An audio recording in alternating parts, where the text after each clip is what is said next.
just bust out laughing. You go ahead, sir. To the woman of your dreams. Yes, sir.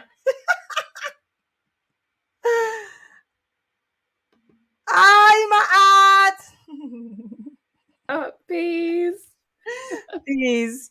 Peace to everyone in the chat. Welcome to another live with Hanifa Nayela. It is me, Hanifa Nayela, with my good sis today. Maat speaks.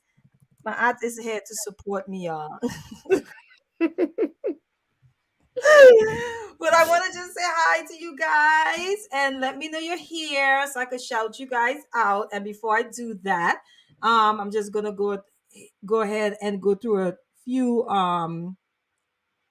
housekeeping. Let's see. All right. First of all, if it's your first time here and you have not subscribed, make sure you hit the subscribe button. If you are here and you are a regular, don't forget to hit the like button. And if you need to follow me or you would like to follow me on social media, you can catch me on my social media platform, which would be Instagram.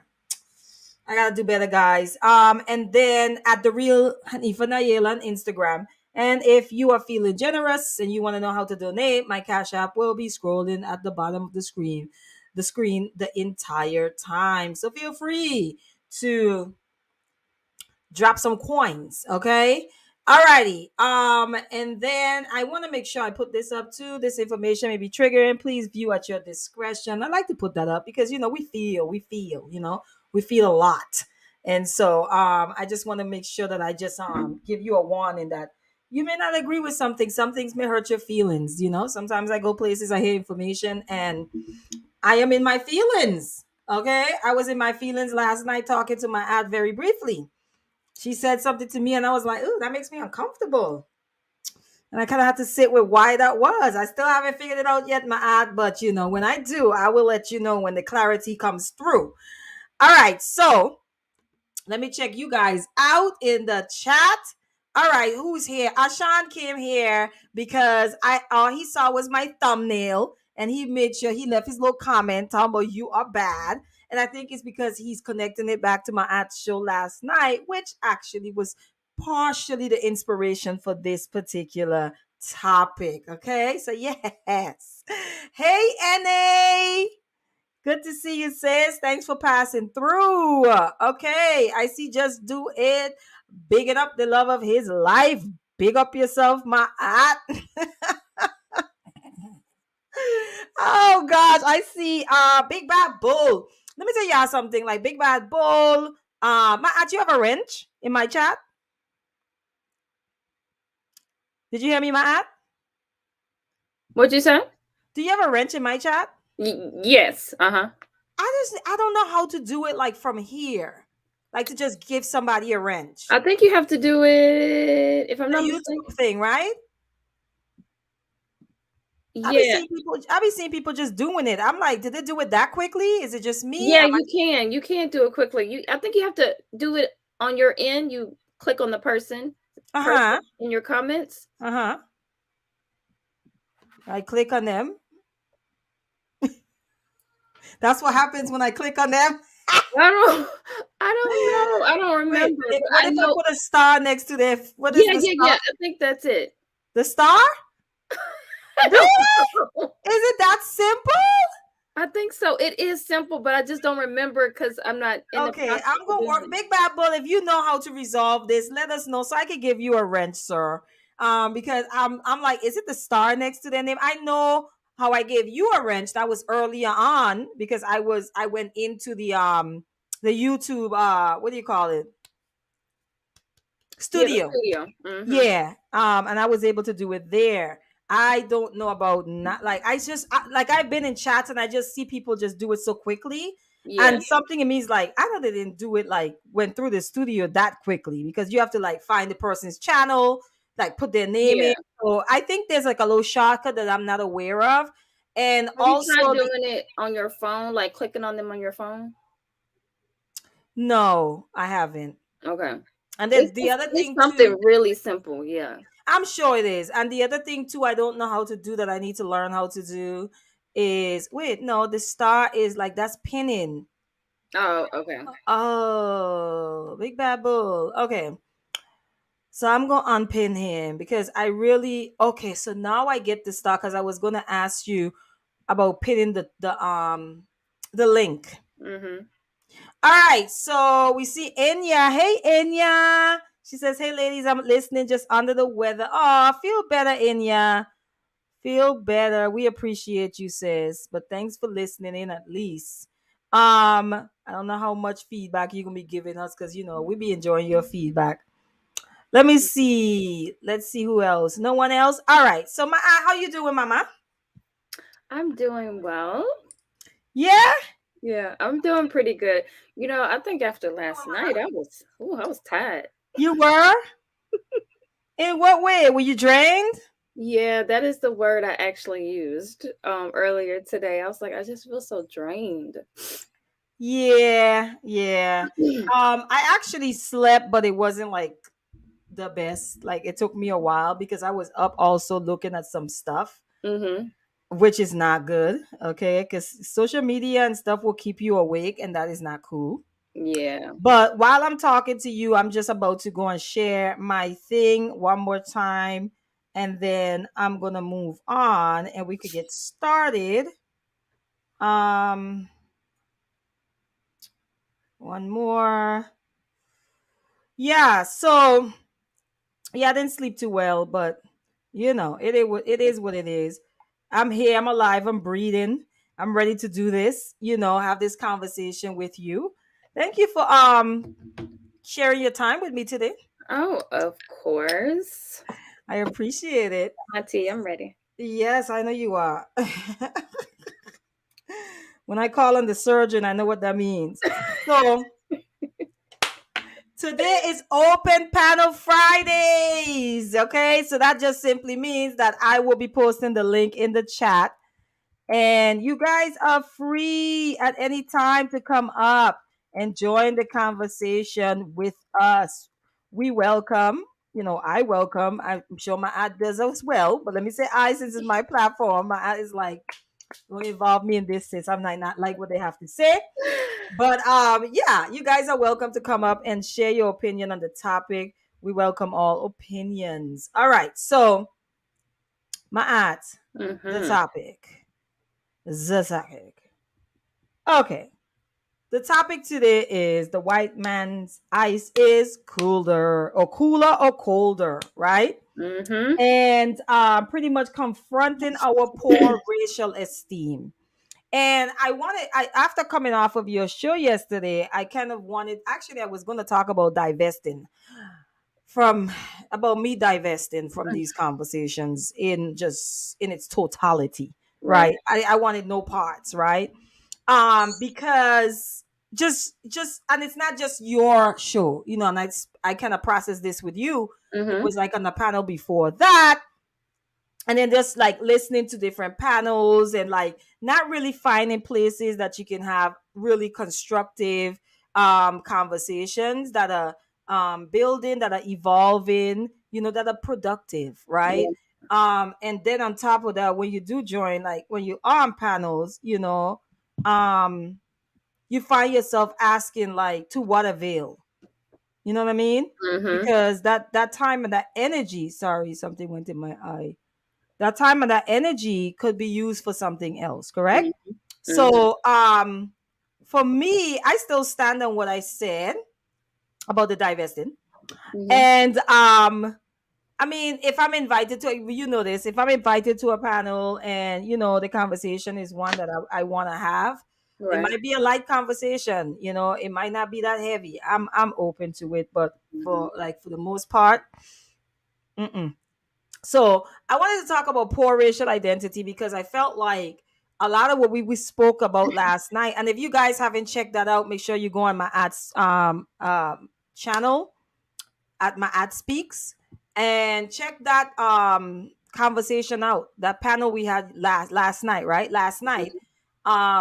It was really good. And this is kind of like it's like not a response, but like a reaction to that, in a sense, because there's a lot of things that I walked away from the conversation thinking to myself, and one of the main ones were, we're trying to convince Black people, convince ourselves, convince each other that we need to spend our money better. We need to be better consumers. We need to make better financial decisions. And we're not realizing that. I left the conversation like, yeah, but you're not doing this if, like, you can do that all you want and you can give the information. But if those people's consciousness is not on a certain level, then the outcome is always going to look the same, right? So Right. it's almost like trying to address our problems, our issues from the outside in. We always do that, by the way. You know what I mean?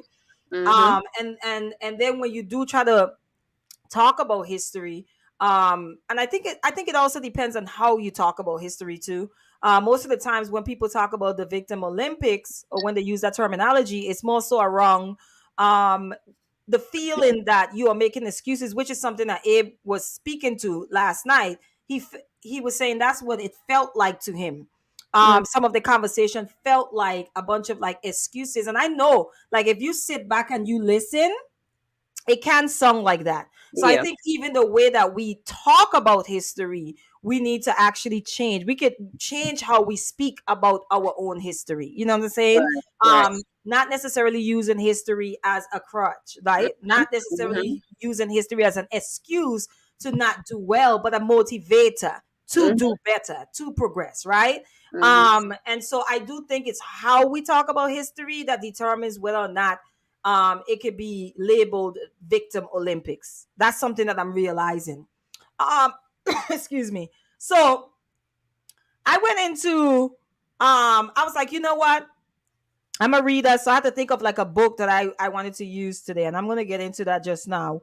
So that's kind of why I'm doing this show today, because I'm realizing that a lot of our issues are really just internal conflicts, identity crisis that's Mhm. going on within us as a people, and we are projecting that onto each other and onto into our own realities, Right. right? Right. That's a pretty much it in a nutshell. And Mhm. so we're talking around the elephant in the room, which Mhm. is self-hate. Which is self-hate. Okay, which is a disdain for people that look like you, a dislike, right? A lack of love and respect for people that look like you. And so one of the things that I started off talking about was poor racial esteem. And I thought I typed the definition in here. I don't know what happened.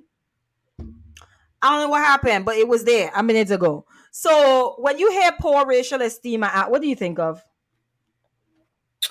Uh, I think of just what it is you have an inferiority complex. Mm-hmm. You don't believe in your people at all. So it's am I echoing? No. Oh, okay. Mhm. Um, so it's one of those things where you end up feeling like your particular people, the people that look like you, cannot do anything outside of what you consider to be superior. Mhm. So, and that just goes across. So if you have poor racial esteem, and I think it can be in certain areas, but I think that for the most part, even if we do end up, because we end up befriending, having relationships most of the time with people that look like us, but at the same time, we still don't find each other to be as be as good as the other. So in a nut, to make this short, we just feel inferior. Like, we as a people, as yourself, you feel inferior to someone who looks different than you, and then the people around you who look like you also find to be inferior.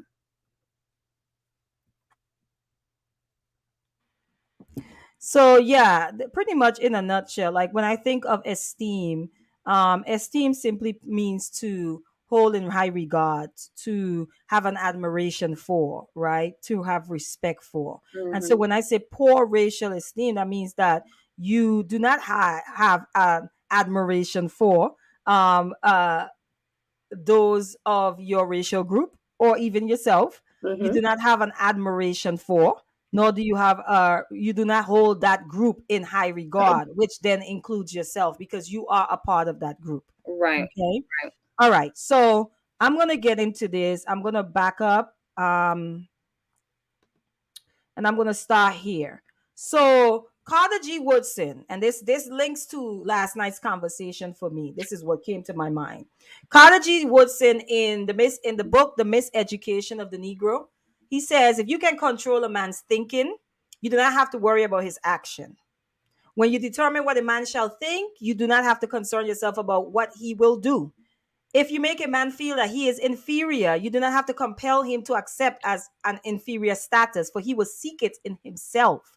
If you make a man think that he is justly an outcast, you do not have to order him to the back door. He will go without being told, and if there is no back door, his very nature will demand it. It starts off with if that's the key word here. If Mm-hmm. you can control a man's thinking, all of these other things are going to fall in place, which is what I was saying last night. We were discussing capitalism, right? And it got into financial literacy and Mm-hmm. consumerism. And as I was listening to Abe and Ashan go, back and forth in their dialogue, I was just like, you know what? Like we're not talking about the elephant in the room. We're assuming that these things are going to fix themselves without us addressing the mindset of the people that we're asking to do these things. Mm-hmm. Okay, because so Carter G. Woodson pretty much is saying if you could control a man's thinking, you don't have to worry about his actions. The actions Mm-hmm. is going to always follow the thinking. Okay. Right. Right. Um, and then this one here also I came up with this came up for me yesterday too. Power. We talk about power a lot. And one of the things that you were mentioning a lot of my aunt yesterday was this idea of power being connected to fiat, right? To Mm-hmm. currency, right? And like that's the only form of power that we see. And I was like, it's not. Like power is multi-layered. Okay. Mm-hmm. And so for example, right here, Dr. Wade Noble says power is the ability to define reality and to make others respond to that reality as if it were their own. Exactly. And Yep. there are so many things that this evokes, like brings up in me, and one of them is even the racialization of people, right? Where you say this is white and this is black. Mm-hmm. Okay, so then you define reality, and then the people respond to that reality as if it's their own. So you say black is inferior, white is superior. White is intelligent, black is dumb. White is civilized, black is uncivilized. That is defining reality. And then the people accept it. I was talking to you before about a lot of this that we're dealing with is just things that we have come into agreement with. Mm-hmm. In other words, almost like a contract. All Yep. you have to do is break it. All you have to do is disagree, Mm-hmm. right? So that you could begin to shift and change that paradigm that you are now existing in. All you have to do is disagree, right? So Mm-hmm. he's saying the power is the ability to define reality and make others respond to that reality as if it were their own. Right. Your concept of God. We talked about this on my channel. We talked about how you see colonial not colonial education, and we're gonna get a Mm-hmm. lot into education because I'm gonna be talking about my favorite people today, and I'm gonna use his book as a guide, and it is none other than Dr. Amos Wilson, one of my favorite people. Okay, I cannot stress this enough. If you are parenting black boys, black children, if you are interested in the psychology of black people and how racism have affected us on a psychological level, this is one of the people. There are others, but this is one of them. Mhm. Amos Wilson, he was an African American theoretical psychologist, a social theorist, Pan African thinker, scholar, author, and professor of psychology at the City University of New York. He did pass away in 1995. So he's gone on with the ancestors. He's no longer with us. But the legacy that he left us, what he left behind for us, is priceless. Priceless. And I'm going to get into one specific book today, and that's kind of going to be what I'm going to be using as a guide. Okay, some quotes from that book. But some other books from Dr. Amos Wilson. He has in 1978, there was the developmental psychology of the black child, written in 1978. Then there's Black and Black Violence, the psychodynamics of black self-annihilation in service of white domination, written in 1990. Another book, Understanding Black Adolescents' Male Violence, its Remediation and Prevention, 1992. These are all his books. Next book is Awakening the Natural Genius of Black Children, written again in 1992. Another book, The Falsification of African Consciousness, Eurocentric History, Psychiatry, and the Politics of White Supremacy, written in 1993. Blueprint for Black Power, A Moral, Political, and Economic Imperative for the 21st Century, written in 1998. When we talk about solutions, I brought up Neely Fuller. I forgot to bring up Blueprint for Black Power by Dr. Amos Wilson. It is a really, really thick book. Do not be intimidated by it. Just tackle it, one chapter at a time. That's a book that is a blueprint with some solutions for how Black people can build and move forward and liberate their minds, actually. And another book of his is called African-Centered Consciousness versus the New World Order, Garveyism in the Age of Globalism, written in 1999. And then The Developmental Psychology of the Black Child, second edition, 2014. And there's Issues of Manhood in Black and White, an incisive look at masculinity and the societal definition of the African man. And this one is the last book, which is the one I will be using today. It's called The Psychology of Self-Hatred and Self-Defeat Towards the Reclamation of the African Mind by Dr. Amos Wilson. Okay, so that's kind of what is going to be used as my foundation today, sort of guiding me through this. Okay, now let me tell y'all something. I tried to type out of this stuff. I just surrendered. I surrendered, and I was just like, I'm going to take a picture and put this up, and we gonna walk with it, my aunt. Okay. So let me see if I put this up, my aunt. Oh yeah, there you are. Okay, I'm gonna put you back over. There you go. Okay. So, we were talking about poor racial, what do you call it? Esteem. Hey, OG Patrice, thanks for passing through. Good to see you. So we were talking about poor racial esteem. So in the book, again, I'm gonna be addressing quotes from the book. My aunt and I, we could have a conversation around the quotes. Okay. So Dr. Amos Wilson says in this book, again, the name of the book is The Psychology of Self-Hatred and Self-Defeat Towards Reclamation of the African Mind, written by Dr. Amos Wilson.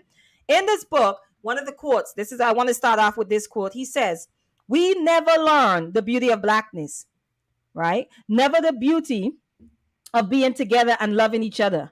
We never learn the beauty of, acting collectively and putting each other first. That's because the original conditioning by this evil man has associated our bodies and color with frightful things.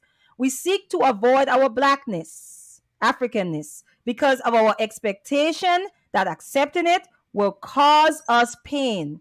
Every time we confront it, we jump, we move. We never learn what it really means to live out that Africanness or that blackness, because it has been and is associated with anxiety.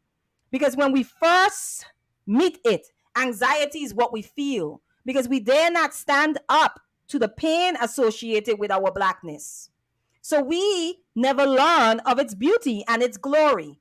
That is why, if we are to recapture ourselves as a people, we must go through pain for a while. We must live through and transcend our fear of blackness. And we must live through and transcend our anxiety about recognizing that we are Black people. You are stuck with your blackness, and it is going to be with you for the rest of your life. You're going to have to accept it for what it is and learn to live with it in unhappiness and beauty. It's not going anywhere. You have to face it and transcend the negative association that the European has placed upon it. Now, I don't know how to move this thing out the way, but I can't see behind it. And I was trying to see. Oh, there we go. But if you're timid, if you can't stand the pain, then you must live in alienation and separation from yourself and with self hatred. Okay. Mm. What do you think about that so far, Maat? I know it's a Yeah. lot.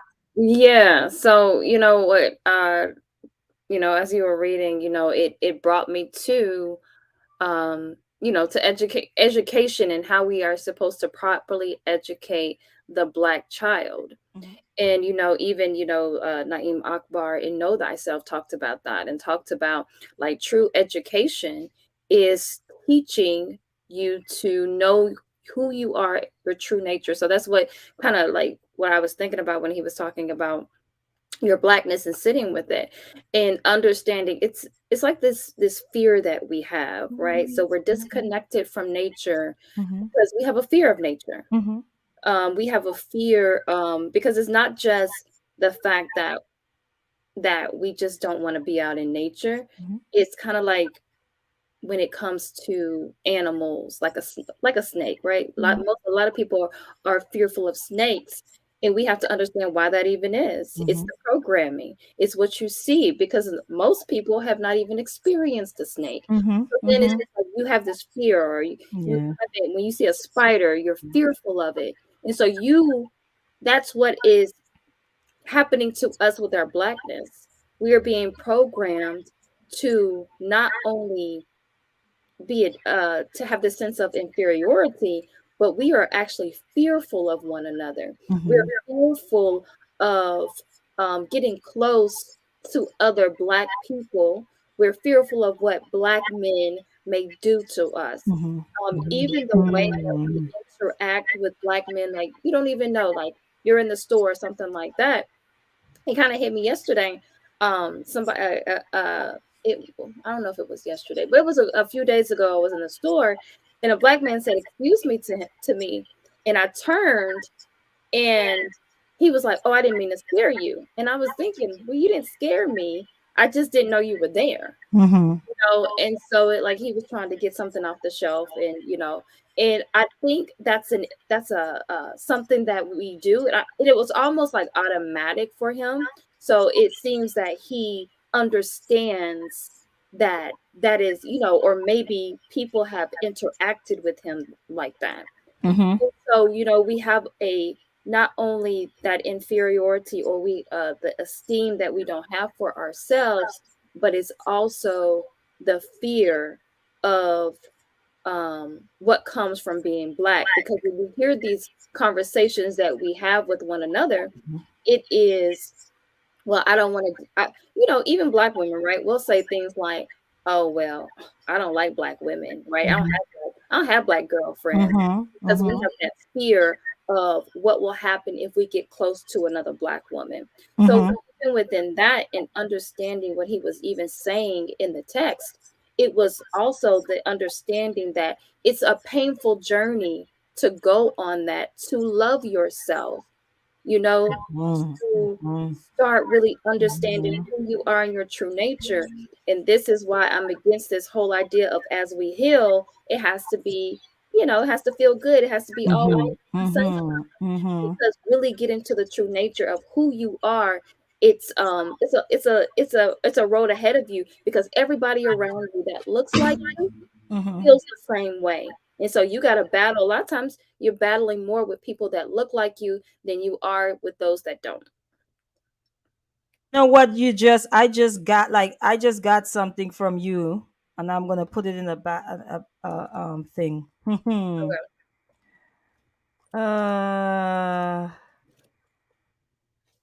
I'm gonna put it in there. As you're speaking, I was like, yeah, we don't talk enough about the um. Mm, mm, one just hit me. So this is what I got. Mm-hmm.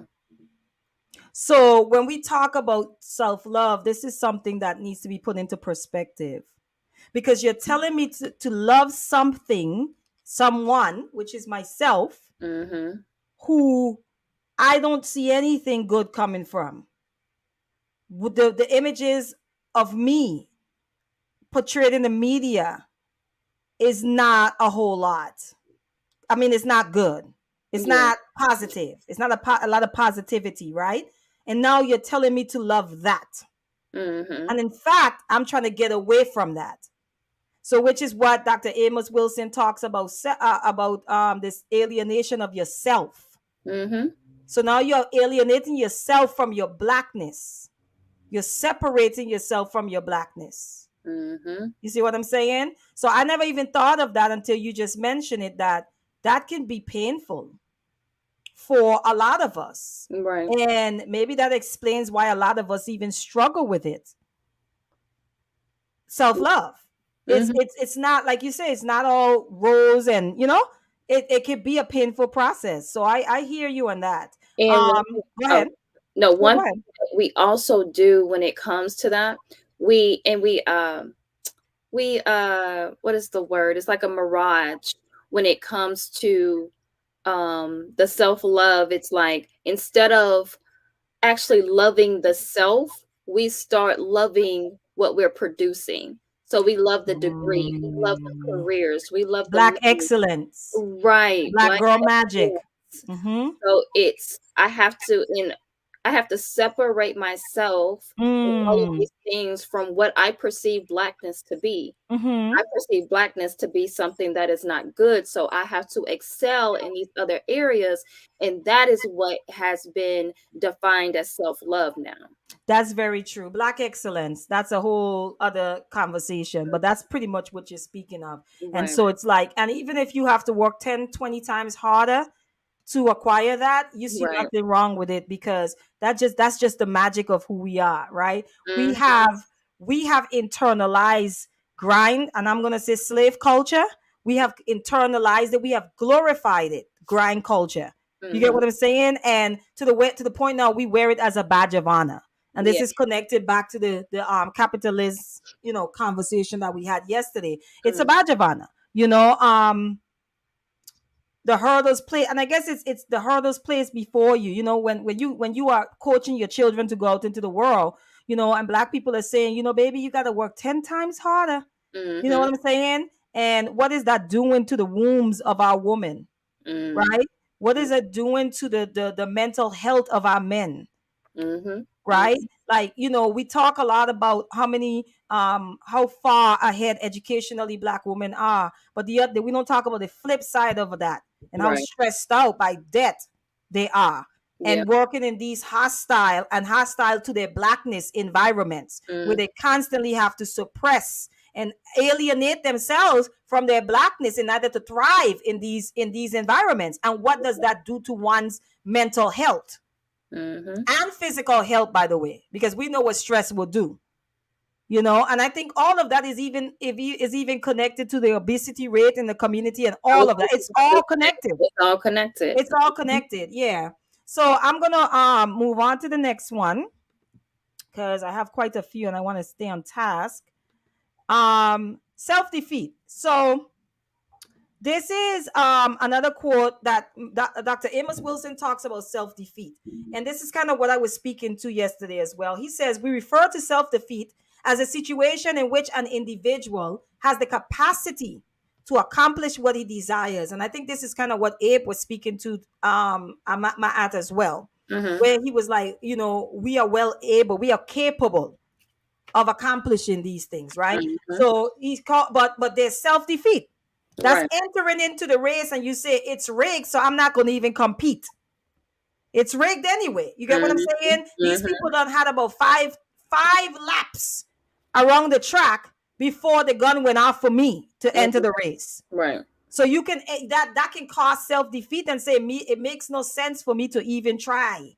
right? So Mm, Dr. Amos Wilson says we refer to self-defeat as a situation in which an individual has the capacity to accomplish what he desires. He has the ability and the resources, but he has attitudes towards himself and perceptions of himself that prevent him from achieving those desired goals. He behaves in such a way, despite his capabilities and faculties, that those abilities are not used to advance his own interests and accomplish his own goals.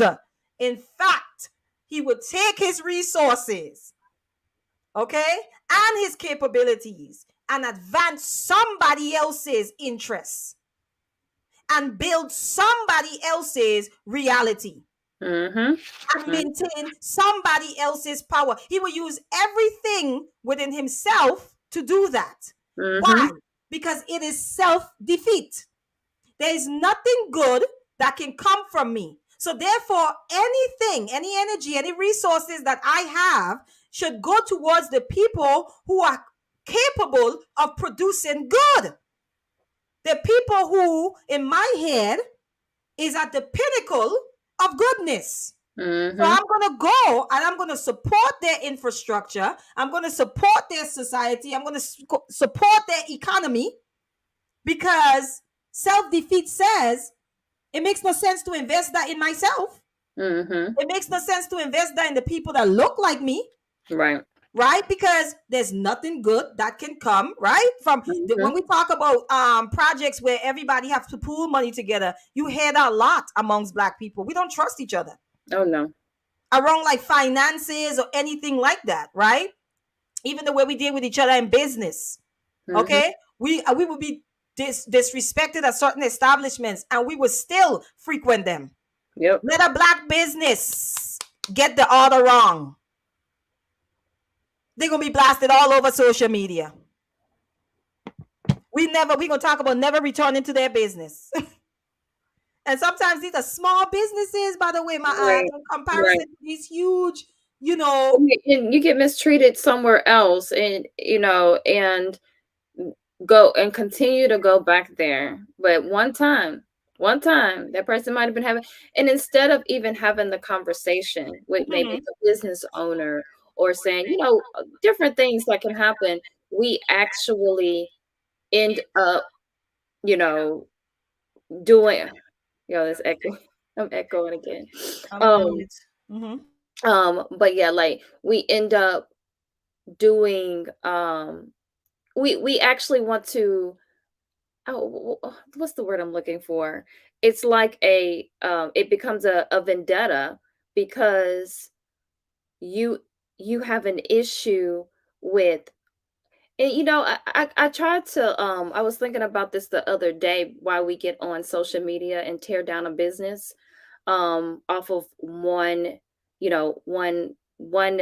interaction. And it does tie a lot to into not wanting to see others that look like you succeed. And but it's a weird thing because I question why even go there in the first place. But I just think that we just don't give each other an opportunity. We don't give each other a chance. And I think that goes back to our trauma, our pain, because maybe the people in our lives that we did give chances to or opportunity to, that we were like, they hurt us. So I'm not going to give anybody, especially somebody I don't know, I'm not going to give them a second chance. I'm not going to give them an opportunity to improve. And so we do this back and forth. And so I think that and you see this a lot in relationships now. I'm not going to give the Black man an opportunity to improve. I'm not going to give the Black woman an opportunity to improve. So now I'm just going to tear down the whole, even though I only got hurt by this one or two people. I'm also not going to give them a chance to, there's this assumption that I'm not going to give them a chance to get over on me. So you Mm, enter into the dynamic guarded, right? And yeah. sometimes you end up self-sabotaging, right? Hmm. And a lot of that, again, if you have poor racial esteem and you're connecting with, someone that is a part of your racial group, What does Mhm. that look like, Yeah. right? What preconceived notions, what judgments are you Oh, entering yeah, so into that relationship with? much. Mhm. You know Yeah. what I'm saying? Because sometimes we'll even go to businesses and be like, I'm going to this black business, but you don't have any really expectations for it. Yeah. And we have these high expectations for others that look like us. And even if something happens that's negative, we're just like, oh well, the person might have been having a bad day or whatever it may be. Um, and we continue to go even though we're being treated poorly. So, and it goes back to also what you said before. It's the miseducation that has guided us to believe in going against our self-interest, Hmm. because going to another business and patronizing another business that is outside your community is going against your self-interest. But we don't Hmm. look at it like that. We look Hmm. at participating in this white society is in our interest. That's why Hmm. we continue to vote, even Hmm. though historically, like Hmm. historically, like all these things that historically have shown to be against you, you still do it because of the miseducation. And you're constantly being miseducated, even when you have left the school system, Hmm. still continuing to participate in miseducation. Well, that's gonna segue into our next a couple of the other slides, because I know we spent some time on Hmm. educate so let's talk about the education piece. Okay. So Dr. Amos Wilson in the book says you must recognize that the destiny of black children, black people, is revolutionary, and the destiny of white children, white people, is conservative. For example, to maintain and increase the advantage they already have. That's the fundamental difference. And consequently, the education of the black child has to be fundamentally different. He says the black student has to be educated for revolution, for overthrow, for change. The white student has to be educated for conservatism. The idea of giving them the same education is ludicrous. The idea of rearing them in the same way is ludicrous. The idea of organizing the community in the same way is ludicrous because the two have separate sets of goals. You must keep those goals in mind when you start talking about how you are going to educate and raise your children. Hmm. You want to send them to those schools. And I want to move on from that because there's another one about education as well. Let me get to that. Let me see. Oh, my art. You should see my little thing I made. You're gonna love it. Okay. This one. So, let me take this off so I can see it clearly. All right, there we go. So he talks about one of the major problems with us as African Americans and African people is that we look upon education exclusively as a means of getting a job and gaining status. Talked about that last night. This is a ruinous, backward way of looking at education. The major function of education, right, is to protect the interests of a people, to Hmm. advance that people's interests, to maintain their power. That is the function of education. You Hmm. produce educated people so that these objectives can be achieved. The educated person is a product of the need to protect one's interests. You don't educate first, you decide what kind of people are needed Mm. to protect your survival. And then you educate them in those terms. You don't educate them to get jobs per se. You don't educate them to join the great middle class and the great American mainstream.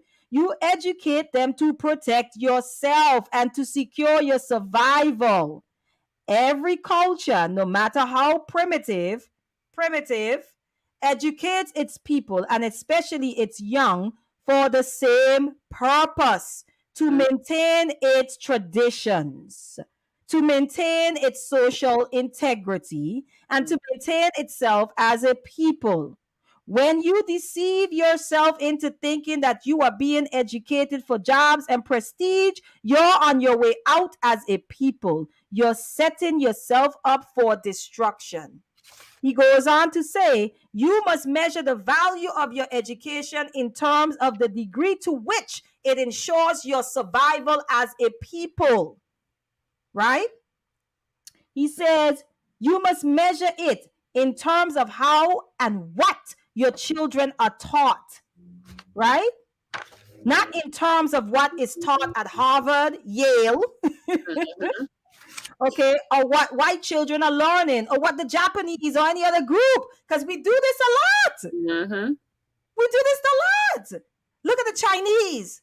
Look at these people over here. Look at these people over there. You get what I'm saying? All we do Mhm. this all day, every day. You have to ask yourself, what is it that we must learn to survive and increase our advantage in the world, or to even gain it, actually? Okay. You design the curriculum and educational approach based on that. Mhm. Okay. Wait 1 minute. On that question, I ain't finished. I ain't finished. Before I go on, do you have anything to say to what I just read? I mean, it goes back to what when Naim Akbar is talking about the education, because what educates one group does not educate another group. And it also reminds me of what Dr. Marimba Ani was talking about, and she says we got to stop. We think that educating our black boys who are supposed to be warriors in our community, we think that we are supposed to be educating them to be to be successful, to get the best job. Said no, they are really supposed to be educated in order to Protect. Mm-hmm. and protect our communities, because we are at war, Mm-hmm. and that's the thing, because we don't think we're at war, right? Mm-mm. Because we think that we are a part of that society, and so we think that that they don't have a war on us, but and that's because they have gotten to our minds. And then I like when he said, I have it right here, he said, the one who learns in spite of the miseducated educational process often becomes the willing slaves or pets of their teachers. Mm. So we think that the higher we go in education, we think, we love, we love talking about our degrees and what we have attained in our careers. But the most educated one, this is what Dr. Carter G. Woodson was talking about. The most educated you are, the most miseducated that you are. And then that goes against who you are and what you're supposed to be doing. And that's what I was trying to, kept trying to get to last night. The whole idea is to elevate and to advance your community. And if that is not so, if our educational system is not doing that, if the system, whatever system that we ascribe to, is not doing that, then what is the point of us participating in that system? You said some stuff, and I'm going to get to that part because Amos Wilson talks about the educated people as well. So, Mm-hmm. I'm going to get into that just now. So let me finish up this part. Mm-hmm. He says, you don't look at others, you look at where you want to go as a people. But when you have this ideology, which too many of us have today, that we're going to school for jobs and for status, you are going to get only temporary relief, not a cure for the problem. This is why we cannot throw away our colleges and universities. This is why we need to create a truly independent Black college, university, and educational institution in New York City and in the United States. There is none that I know of. When you let other people finance your institutions, your education, and so forth, they're going to educate you in their interests. As Paulo Freire says, it's a contradiction in terms that the oppressor is going to educate the oppressed to overthrow him. It will never happen. That's me. Those are my words. It will never happen. Mm-hmm. He says, you're kidding if you think that white folks are going to educate you into equality with them. You'll have to be out of your mind.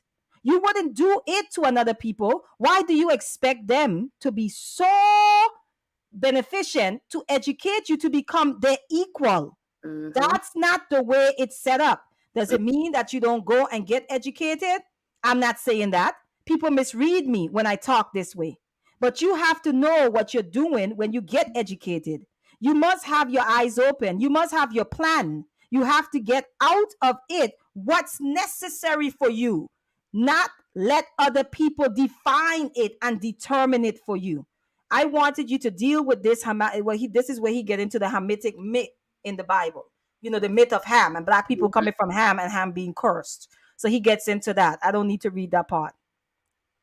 Let me see. I want to get to the other educated one. Oh, I got some solutions today. And that's what Dr. Frances Cress Welsing did.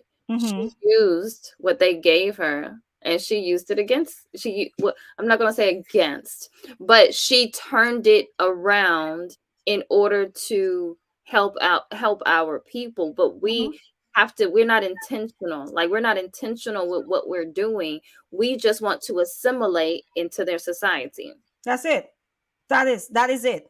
So this is the part here where he talks about the educated. So he says the Eurocentrically educated man is the most dangerous animal the world has ever known. Those are tough words, my. When he said that, I said, oh my. The word on the street that these divestors are pushing now is that the black man is the most dangerous man.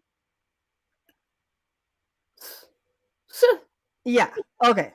So he said the Eurocentrically educated man is the most dangerous animal the world has ever known. When this earth is destroyed, it will be destroyed by people with PhDs degrees, not by muggers, crack dealers, rapists, or gay folks, but by more model citizens who went to the right schools and the right colleges. But these are model citizens who, as a result of going to those right schools and right colleges, create weaponry and the means of destroying themselves, life on this planet, and ultimately the universe itself. Now, they're already getting ready to immigrate with their racist ideology and their thieving nature to the other planets of the universe. And you know how that goes. And at the bottom, he said, the educated man, educated to a good extent in the European university, is a whore. Dr. Amos Wilson calls us whores. Whores. He said he is educated without religious and ethical values, without the appropriate psychology and ideology, and without a reverence for life. He is educated only to love money. Nothing but facts. Love money and honors, educated into a narrow professionalism so that he cannot see the connection between what he is doing and what else is going on in the world. All you have to do is pay him the right salary. Come on. Come on, Dr. Amos. Okay? Dr. Amos was sick of y'all. He was sick of y'all. Like, this is what we talked about yesterday. Educated to what purpose? And then if the purpose is not towards the upliftment and advancement of you and people that look like you, then it's a problem, and we should have a problem with it. Why do we not have a problem with it? Because the psychology of poor racial esteem. Right. Because we cannot imagine a world outside of whiteness. We think that every luxury, everything that we enjoy in this life is because of whiteness. And if whiteness is to disappear tomorrow, that we are just not going to have anything. We really believe that. So he calls them whores. You're educated to what purpose? Whose agenda are you advancing? Whose economy are you pouring into? Right? Whose schools are you pouring into? Whose neighborhoods? Whose ideologies are you promoting? Because our thing is, I'm educated because what I'm told to do is that I have to have a degree. And in order for me to be seen as someone and valued as someone, the more degrees I acquire, the more valuable I am to the society, to the dominant society, let's be clear. That's what this is about. So when people talk about Black women are the most educated, I am not moved. Right? I will be a part of that group. You will be a part of that group, my aunt, that they're speaking of. We will be a part of that group. But I am not impressed. If all that education is not being poured in to the advancement of our people, and you cannot advance towards anything while trying to eliminate your protection, where are you going? Who is going to protect you? Because you're going to need it. But if all you want to do is talk about fighting against the Black man, I don't need the Black man. The Black man is weak. The Black man is emasculated. The Black man has the white man's foot on his neck. We are divesting from them. With all the education, what are you building? What does the community look like? With all of this education we have, what does the collective look like? How is it helping us, Ma'at? So when we talk about, when I hear a woman quote that stat all the time, I'll be like, okay, all right. Right. If the proof was in the book, if the proof was in the pudding, beyond the debt, the mountain of debt that you guys have that we've acquired from going to school, if the proof was in the pudding to where the community was looking a little bit, then I could be like, yeah, you know, and I could brag on that, and I could boast on that, but that's not what's happening. Mm-hmm. That's not what's happening. So Amos Wilson calls us whores, pretty much. Mm-hmm. Okay, so I'm going to move on because I want to make sure I get through this stuff. All right. So I'm going to go back a little bit. Look at my chart. That's what that. Yep. Yes, I said my aunt is going to be proud of me. I created a little chart for myself, but I needed to. But we're going to get to that shortly. Let me see. So anyway, so another thing that he talks about in the book is what they call displaced aggression. And he says on page 164, a great deal of the behavior that we see in this Black community is the result of displaced aggression. Why do Black men kill Black men? Because they have not yet decided to directly confront white men and eliminate their ability to frustrate them. Mm-hmm. So when I read that, I was just like, this is the so-called gender war in a nutshell. This is what I keep saying. Yep. You have not built up, right, the ability to confront the real enemy. The real enemy. You have not built up the courage to confront the real enemy. So what do? In fact, he says on page 172, in fact, one of the bases for displaced aggression is also to believe that the enemy is too powerful. To believe that the enemy is going to retaliate and destroy you. So you strike a more vulnerable target. Isn't that what we're seeing right now? Yep. Isn't that what we're witnessing, literally witnessing right now? Right here. This is this right here, guys. This is my little chart. Let me see if I can bring it up closer for you guys. I'm going to have to take, no, I got to go back. Listen, this is something I've been talking to my aunt about a lot, right?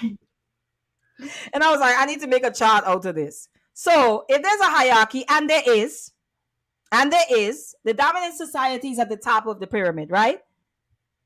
Then within this, in the middle, there's those who are close proximity to whiteness, right? Mm-hmm. That's based on their phenotype. That's based on hair texture. That's based on color of their skin, right? Then at the bottom, and that doesn't mean, in here doesn't mean that there's not people of African descent. I want to be clear on that. Okay? They're up in here too. All right. And then you have us, the Black people, for the most part, down here. Okay? And I talk to my aunt and I say, you know what frustrates me? We are not unhappy with being at the bottom, right? We don't want to do something about being on the bottom. We literally want to compete within the bottom. Mm-hmm. So the competition becomes, well, at least like my husband says, when you're at the bottom of the top, you're looking and saying, yeah, I'm at the bottom, but I'm not down there with those people. So you have the bottom of the bottom, as you can see at the bottom down here, and then you have the bottom of the top.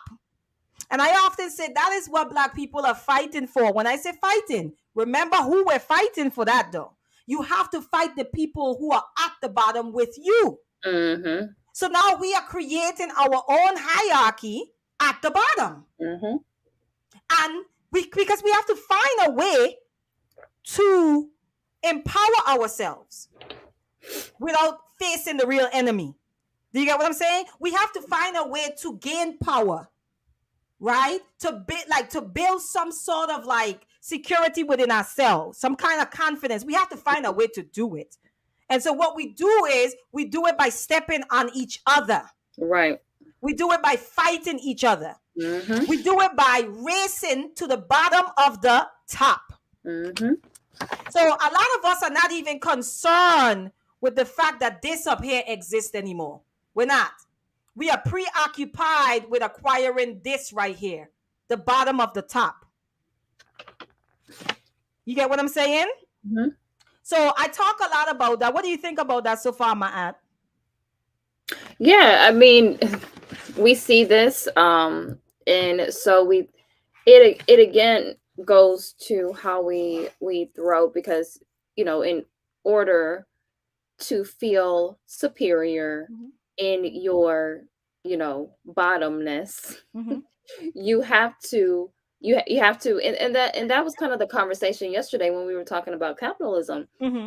Because when you say, well, we still need to utilize capitalism, you have to understand that if you're utilizing capitalism within your own people, that means that there are still going to be people at the bottom that look like you. And so you have to be okay. You have to be okay with that. You have to be okay that I'm going to be stepping on someone, or I'm going to be exploiting someone that looks like me. Wait 1 minute. I want to make sure I shout out Chef Shapino. Thank you for the Cash App. I appreciate you. I am a little bit richer today just because of your donation. So I appreciate you very much, sir. If you are listening, shout out to you. Peace and blessings. Hope all is well. Thank you for the Cash App. Please proceed, my ad. So yeah, we have to be we have to be okay with that. So what is happening is we are doing that within our communities already. So we have to deem someone as inferior in order for me to step up, in order for me to get that top of the bottom of the top. We have to start even the way that we are okay with exploiting one another Yeah. in order to gain status. Yeah. Even the way that we throw black women will throw the black men under the bus in order, and when you even think about that, when I think about your chart, I think about that it's all in the illusion that if I'm at the bottom of the top, I'm going to get closer to whiteness. I'm going to get them to see me. They're going to look at me. They're going to be like, I'm proud of you, because we have to think about all of this and how it's linked to miseducation. That when we were being educated in this school system, in this American public school system, and some private, because some of us went to private school as well. What did those teachers mostly look like? What did the administration mostly look like? They were white. And a lot of them were white women. So what happens is that we have to we were earning whatever we were earning in order to impress white teachers. So does that go away? No, that doesn't go away. You start then wanting to impress your white bosses, impress white society, impress, like, look at me, I'm doing better, because it's that proximity. And what am I doing in the meantime? I'm stepping on those that look like me, or I'm looking down on those that look like me and saying that you're not doing enough. You're not working hard enough, because look at me, look at what I got. I got this, but you're not doing what I'm doing. So, you're at the bottom and I'm at the top of the bottom. And yet still, we all agreed yesterday that capitalism requires a what? Underclass. Right. Like it literally requires an underclass to function, to be maintained. Right.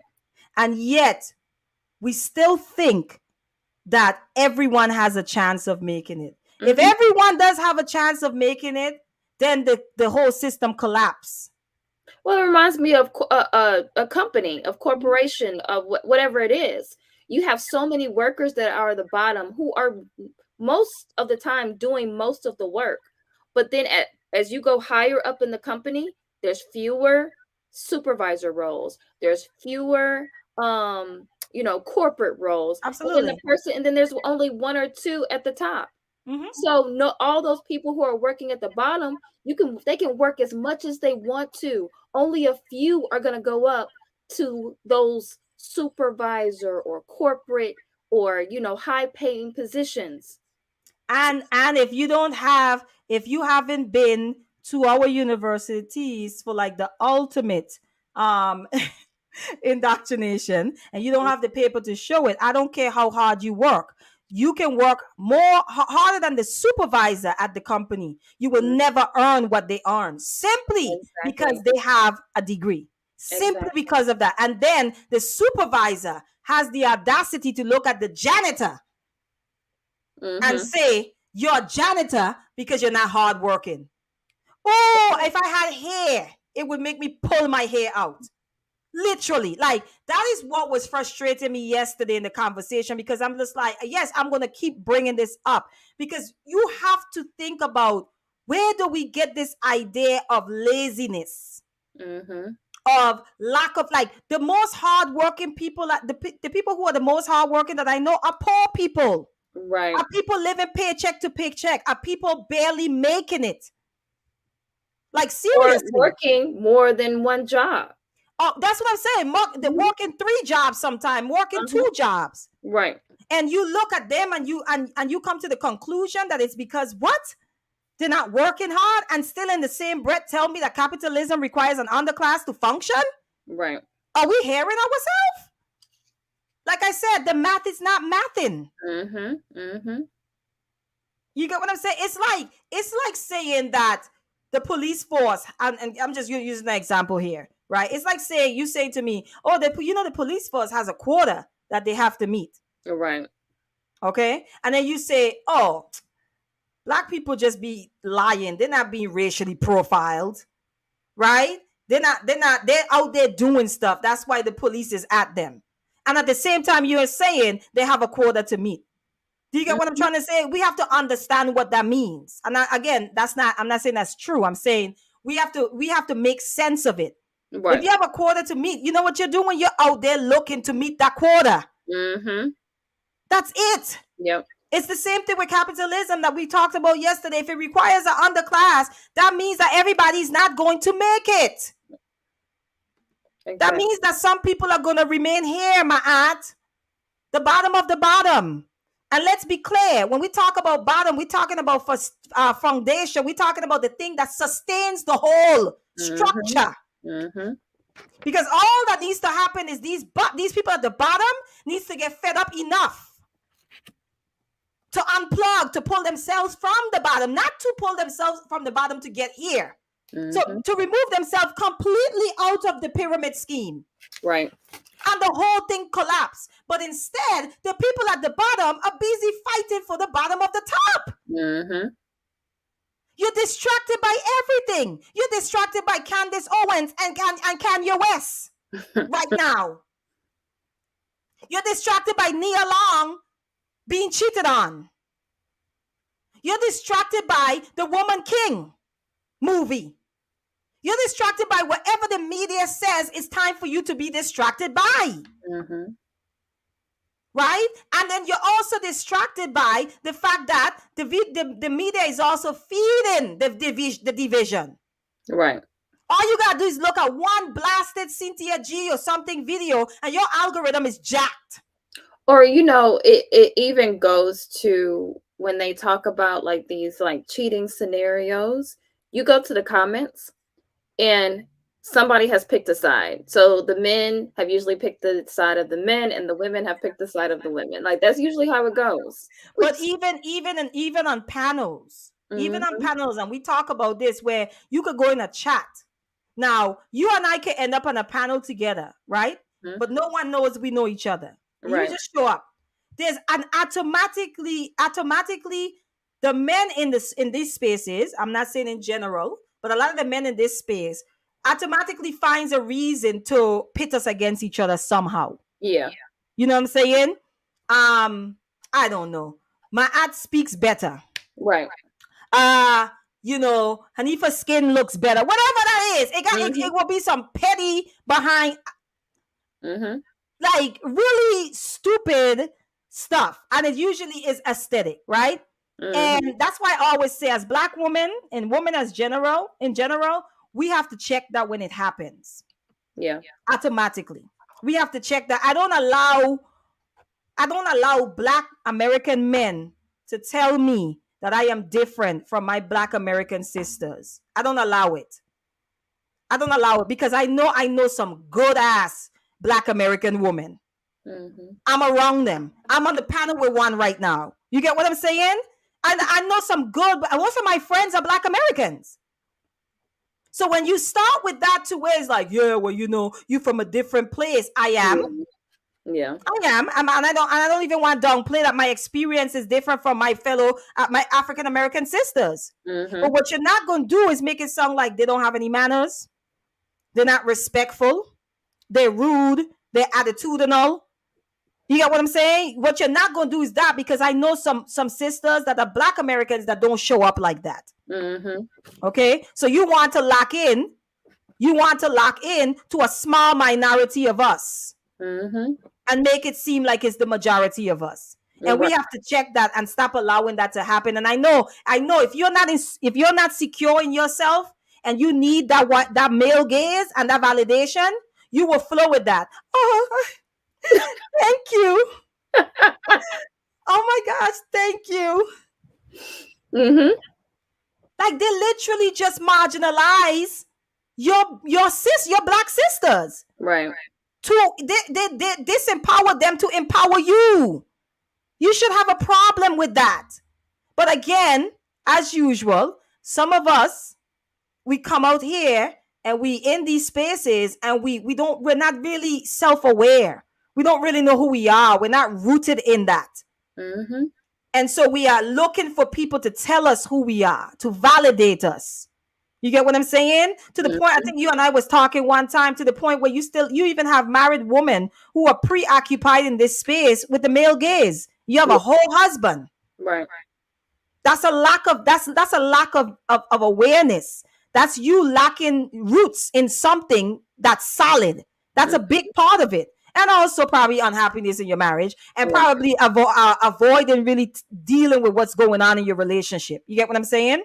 Well, it goes back to needing something outside of yourself anyway. Like, as long as you need that validation outside of yourself, you can almost go anywhere to seek validation outside of yourself. And that's why divestors divest, because they're looking for validation outside of themselves, because they feel like that they're not unable to get it from in the black space, or like you said, they throw in a fit because they're trying to get some type of validation,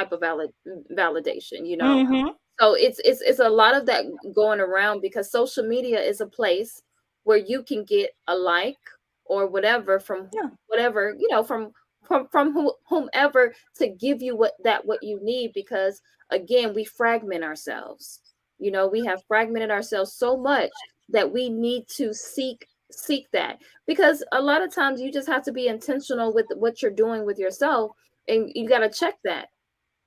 Why? Because even if you get a compliment, you got to check, like, why is that making me feel better, and why is that making me feel better? Why do I feel like I need that? Yeah. And it's very interesting what you said on social media too. It's like, on social media, you're gonna get a like. It don't matter what you do.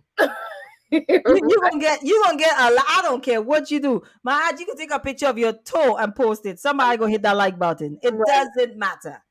Right? It doesn't matter. Peace to Chef. He says peace and light to Hanifa, my aunt, and the entire chat. Peace to you, Chef. I think I saw Dante come in. Hey, Dante. He says, good people. Good to see you, Dante. Thank you for supporting. Always supporting. Appreciate your presence. Okay, my aunt, I'm going to move on. because I'm doing good on time. I'm doing good on time. All right. So I want to go back. I think I went over that one. Displaced aggression. Okay, this is where we were at. All right. So he talks about here on page 161. He says, we are not victimized by the white man as much as we are victimized by our misperception of the white man. The white man's power resides in our misperception Mm. of him, right? I think we talked a little bit about that. I think I talked about this on my channel before, which I was saying that you have this idea that, people would say, well, who is it that they say is better in math? Is it the Chinese? Yeah. Hmm. Okay, and you'll have some Chinese people will be like, that's not necessarily true because I I have suck taught, at math. I've taught them. Let's see. So here's the thing. There's a billion of them, right? So when there's a billion population, you have to understand that there are going to be some that are exceptional. There are going to be some in the middle, and there are going to be some just like that don't do that well. Mhm, And what I have noticed that it leads to what socioeconomic and what they can afford. So you have those that who are in homes where they have more hands on. They might have the grandparents in the home. mhm, Also, their parents are working and they have the money in order because tutoring is big in mhm, China. In China, mhm, so they get tutors for everything: math, science, history. I mean, everything. They mhm, tutor for almost everything. And so, what happens is if you can afford that, then your child most likely is able to flourish on top of the grandparents being in the home. But then if the parents are not there, it's just like kind of, they're not, and then it has to do with what the parents know. mhm, Because I know that a lot of the students who were very good, like English speakers, they were young and they could just hold a whole conversation with me. Their parents also spoke English, which mhm, goes back to they were maybe able to afford to take English lessons outside of the school because the school teaches some things, but mhm, if you want to go further, then a lot of times you need to do something that is outside the school system. mhm, So we say these things, not understanding all of the things that are inside of these because also their all the school systems are not created equal. mhm. They work really There are some students I had, they were working really hard so that they could pass their tests Yeah. because so that they could be in a good elementary. Then you Mhm, go, if you're in a good elementary school, you can go to a good junior high, good high mhm. school, good college. So it's a lot of factors there. Yeah, and so like when I'm glad that you break it down like that too, because it's this idea even with black people where it's like black people aren't good at math. You know what I'm saying? And so like he said, it's not so much that you're victimized by these people. You're victimized by your perception, Mm-hmm. Mm-hmm. of these people. Of let me put it up again.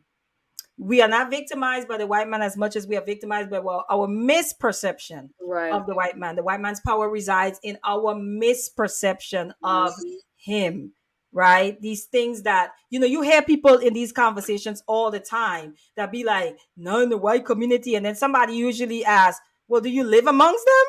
Like, Right.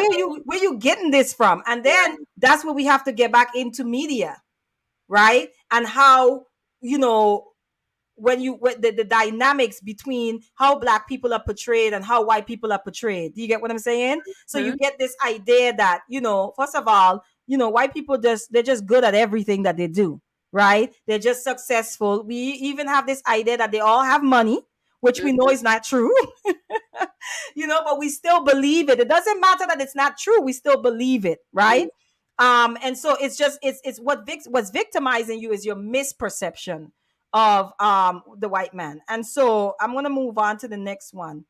I'm so proud of my little chart. I just want to stay here for a little while, but I'm gonna move on. I like my little child. Anyway, I was like, my eye is gonna laugh when she see this. Um, Let me see. So he calls this one errant non-perception of enemies. He says one of our major problems is that we black people have no enemies. We love everyone. Mm-hmm. I have nothing against loving everyone. Love is a central force we must develop if we are to survive. But there's a phoniness also about that love concept. He says Chancellor Williams, in telling our history, refers to Black people as the brotherhood people. We're always reaching out for love. From the beginning of time right down to Martin Luther King Jr., Martin Luther King. We're always trying to reform some other people and getting the bad end of the stick every time and all the time. We don't want to be superior. This part here, this part here hurt my feelings. We don't want to be superior. We don't want to be masters. We just want to be treated fairly, be loved. Fair treatment doesn't include the idea that the white man shouldn't own everything in the world. We just want to make sure he's not discriminating in the hiring.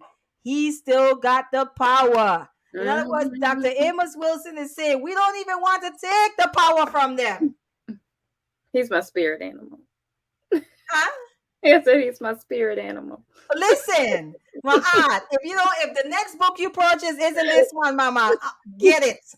This one, I read this in like a week. Like, I couldn't put it down. But he says, we just want to make sure he's not discriminating in hiring. We just want to sit at the table. We don't care that you own the table. We don't care that all the tables belong to you. We just want to sit. We're not trying to take your power away, sir. We just want to be treated kindly and gently. That is it. It goes to what we hear a lot from Black women, and especially the divestors who say that Black men should not be in control. Like, that's a dangerous thing to have Black men in control. And it goes back to, they say they just want power. They just want to be the oppressors. Yeah, they want to be the oppressors, right? And so, and that goes to even the misperception, because historically we have seen what white men have done, but we still continue to call Black men the most dangerous men as it pertains to Black women. It is right. When I hear that, I'm just like, are we serious right now? What percentage of the population? That right there, I'm just like, and Dr. Amos Wilson talks about that too. I don't know if I have that quote here, but I'm gonna see if I have it. So anyway, let me pull that up real quick, my aunt, because I think I have that quote. Okay. He says, when you talk about how someone treats you, you're talking about a power relationship. Their ability to treat us unfairly or not illustrates a power relationship. So the issue is not about being treated fairly. It is an issue of power. He says, I am not concerned with whether the white man treats me well. I am concerned about the fact that he is in the position to treat me at all. You need one of them bombs, because that was a mic drop. He's like, I am mad. I'm just concerned because it's a power dynamic. Because once we start talking about when your child say, I don't like how you treat me. No parent says to their little child, I don't like how you. It's always the other way around. I don't like how you treat me. Why, my aunt? Because there's a power dynamic involved. When we march around with Black Lives Matter shirts on and we're appealing, we're trying to convince these people. We want them to accept the Black Ariel. We want them to accept. We want them to accept the representation. Like, what are we doing? Yeah. Correct. And that's what he's saying. He's pretty much is like, it's a power dynamic automatically. The fact that you have to go and appeal to these people should be bothersome to you, should be problematic, because what it exposes is there's a power dynamic. You are literally going to the person and saying, I'm appealing to you to see me as a human being, deserving of good treatment and love and mercy and grace. That's what you're appealing. Because like I said, when I was talking to you, when Diallo was saying, Black Lives Matter amongst Black people makes sense. Black Lives Matter as an appeal to white people is bullshit. Amongst ourselves, where we agree, yes, Black Lives Matter. Yes, it should. To Black people, it should always matter. But using the slogan you know what I'm saying, or this the saying as a appeal to the powers that be versus fighting against the powers that be. Well, there's also an energy exchange within that as well. That's why Mm-hmm. I've never liked the Black Lives Matter statement. Mm-hmm. Because what happens is there's something that you even like within affirmations, right? They talk about that a lot of times affirmations don't work because you always negate it. So what Mm-hmm. happens is when we're walking around with Black Lives Matter and white people see that, and even some Black people, they automatically say, no, they don't. So there's a frequency exchange there because it's reaffirming that your Mm-hmm. life does not matter. Mm-hmm. So Mm-hmm. it's not we have to start we have to really start using our own language and our own verbiage because once upon a time we were called Negroes, right? Mm-hmm. Once upon a time we were called colored people, and we have Mm-hmm. always accepted what their reality of us is, Mm-hmm. and we are responding to that. I talked about this on another panel of even the whole idea of what the representation of the Black woman is. So the angry Black woman is what they gave to us, and we Mm-hmm. start behaving like that, and it's an outward to inward kind of thing because they gave me that representation of an angry Black woman or a Black woman that emasculates my man, or the Black woman that is always getting into altercations, whatever it may be. Mm-hmm. That is the projection that we saw. So then we ended up taking that, and now we're immuting that to our community, to our family. Correct. Correct. Then that it becomes our reality. You are now the angry Black woman because that's what they gave you in the first place. Correct. Correct. He talks about all of that in the book. I wish I could, girl, if I could read the whole book today, I would. But he talks about all of that in the book as well, Matt. Exactly what you're saying. Let me bring this up. Okay. Okay. Now this is what you were speaking to. And I said he spoke to this. I know I had it in here somewhere. He says, the issue then becomes, why is it that after we've been hung, castrated, our Mm, character has been slandered, we've been discriminated against, killed, colonized, you name it, after all kinds of negative happenings, we've literally undergone in our relationship to the European man, yet many of us still see gaining the love of this man as the greatest thing that can happen to us. mm, He says many of us see resembling these people as attaining the highest level of beauty and freedom.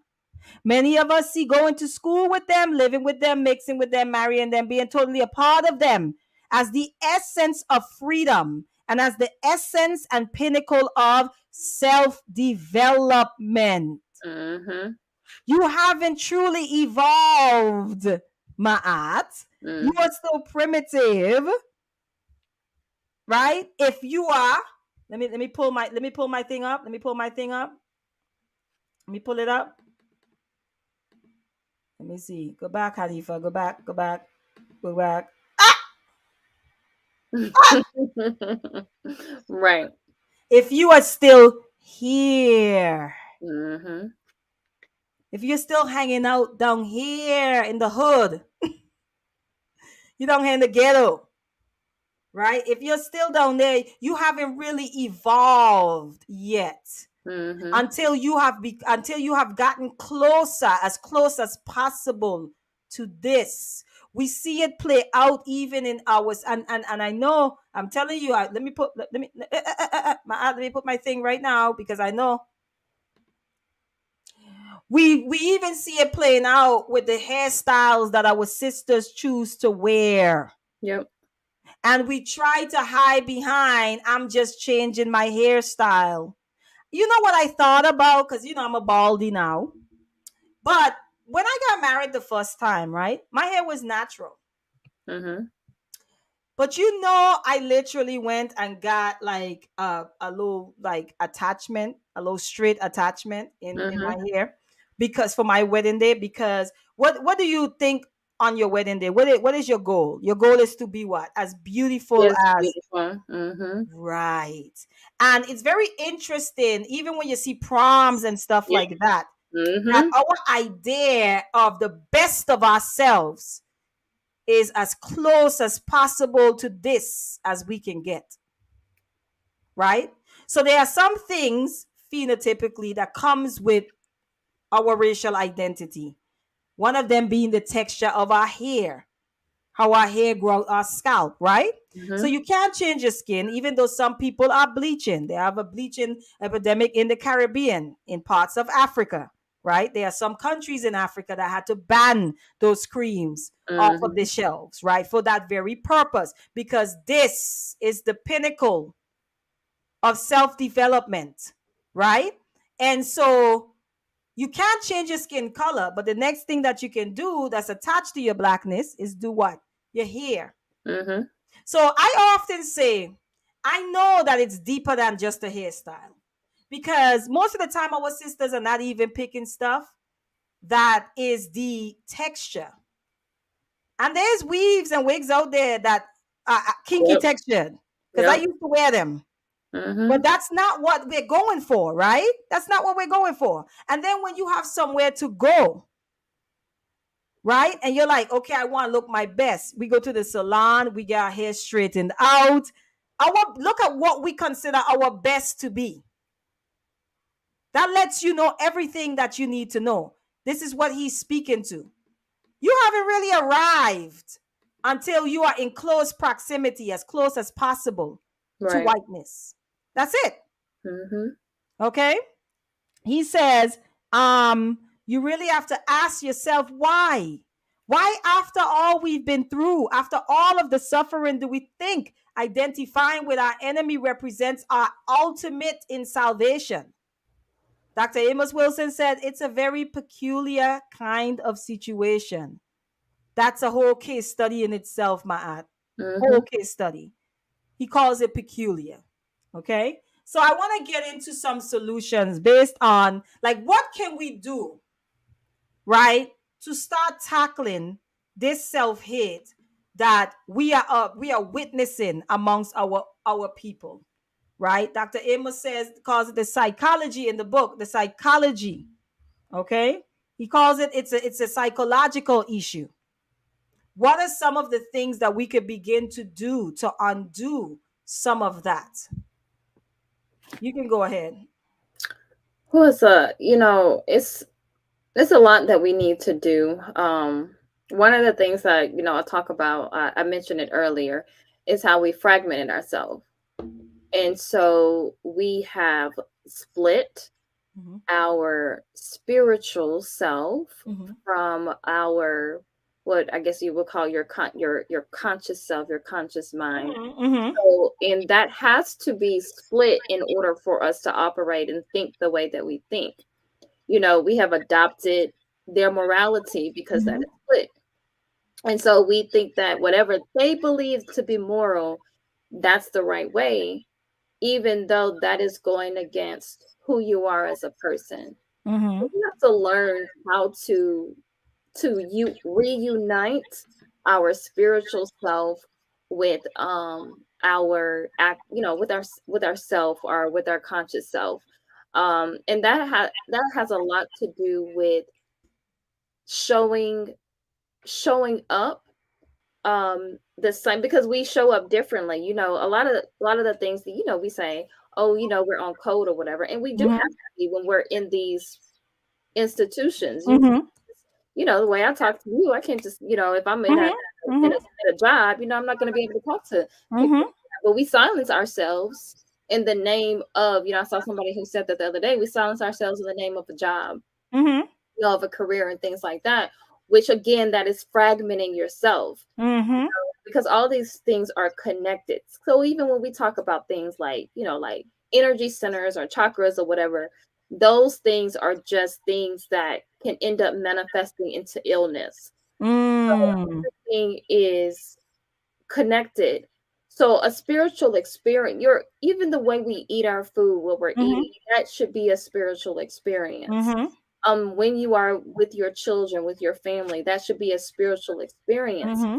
You can even go to the Bible when it talks about walking in spirit. That's literally how we are supposed to be constantly behaving with one of ourselves. Like right now should be a spiritual experience. Mm-hmm. So a lot of things that we're doing, we're gravitating to toxicity because that is what we have been accustomed to enjoying. Like we enjoy toxicity. We want to see the most, terrible thing. It goes back to what people are watching on Netflix now. Like I want to see the most terrible thing, and then when I see it, I get desensitized because I have fragmented myself. I have to, like, it doesn't bother if you can Mm-hmm. sit there and you can watch something that's terrible, Mm-hmm. but that's toxic. That means that you have fragmented yourself, and you're no longer seeing through your actual self. You're seeing through the lenses of something that is foreign to you. And Mm-hmm. that's why it's kind of like ingesting something foreign, ingesting a toxin, and then Mm-hmm. wondering why that is actually killing you when you've been ingesting toxin for so long. So Mm-hmm. it's one of those things that I was talking to my husband about this the other day. We were talking about how we can do things on a micro level. That might mean just turning the TV off. Mm-hmm. I think this might we've talked about this yesterday actually, because we were talking about, well, people kept saying, well, what are we supposed to do? Like, what are you supposed to do? Well, Mm-hmm. first of all, you haven't even done the most minute thing, Basic, yeah. very basic thing, like Mm-hmm. turning the television off, just saying, you know what, I'm not going to engage in this. Some of us cannot detach ourselves from toxic conversations on social media. Mm-hmm. Some of us can't stop eating, when we talk about even eating like uh we're trying to adopt a better lifestyle, right? You don't have to go to the extreme and go run a Mm-hmm. 4K or 5K. You can do something like, I'm just not going to buy certain foods Mm-hmm. and not put those things in my home. So the Mm-hmm. thing is, your first temple, your first church, whatever you want to call it, is yourself. Right. And you have to start saying, how do I start uniting myself in a holistic way and start reuniting my spiritual self with my conscious self? Because, Mm-hmm. like with the subconscious mind, your subconscious mind should be merging with your conscious mind. Your subconscious mind is it it is it is getting the information so that you can act consciously in the proper way. But if you are constantly ingesting toxicity, Mm-hmm. only you are only going to be reacting to your environment in a toxic manner. So Mm-hmm. relationships are only going to um, be toxic because all you're doing is feeding yourself toxicity. Yeah, as you were speaking to, one of the things that I have, well, let me bring up my list. I was trying to do a quick list because it was like really last minute, but I'm going to try to see if I can see it. Okay.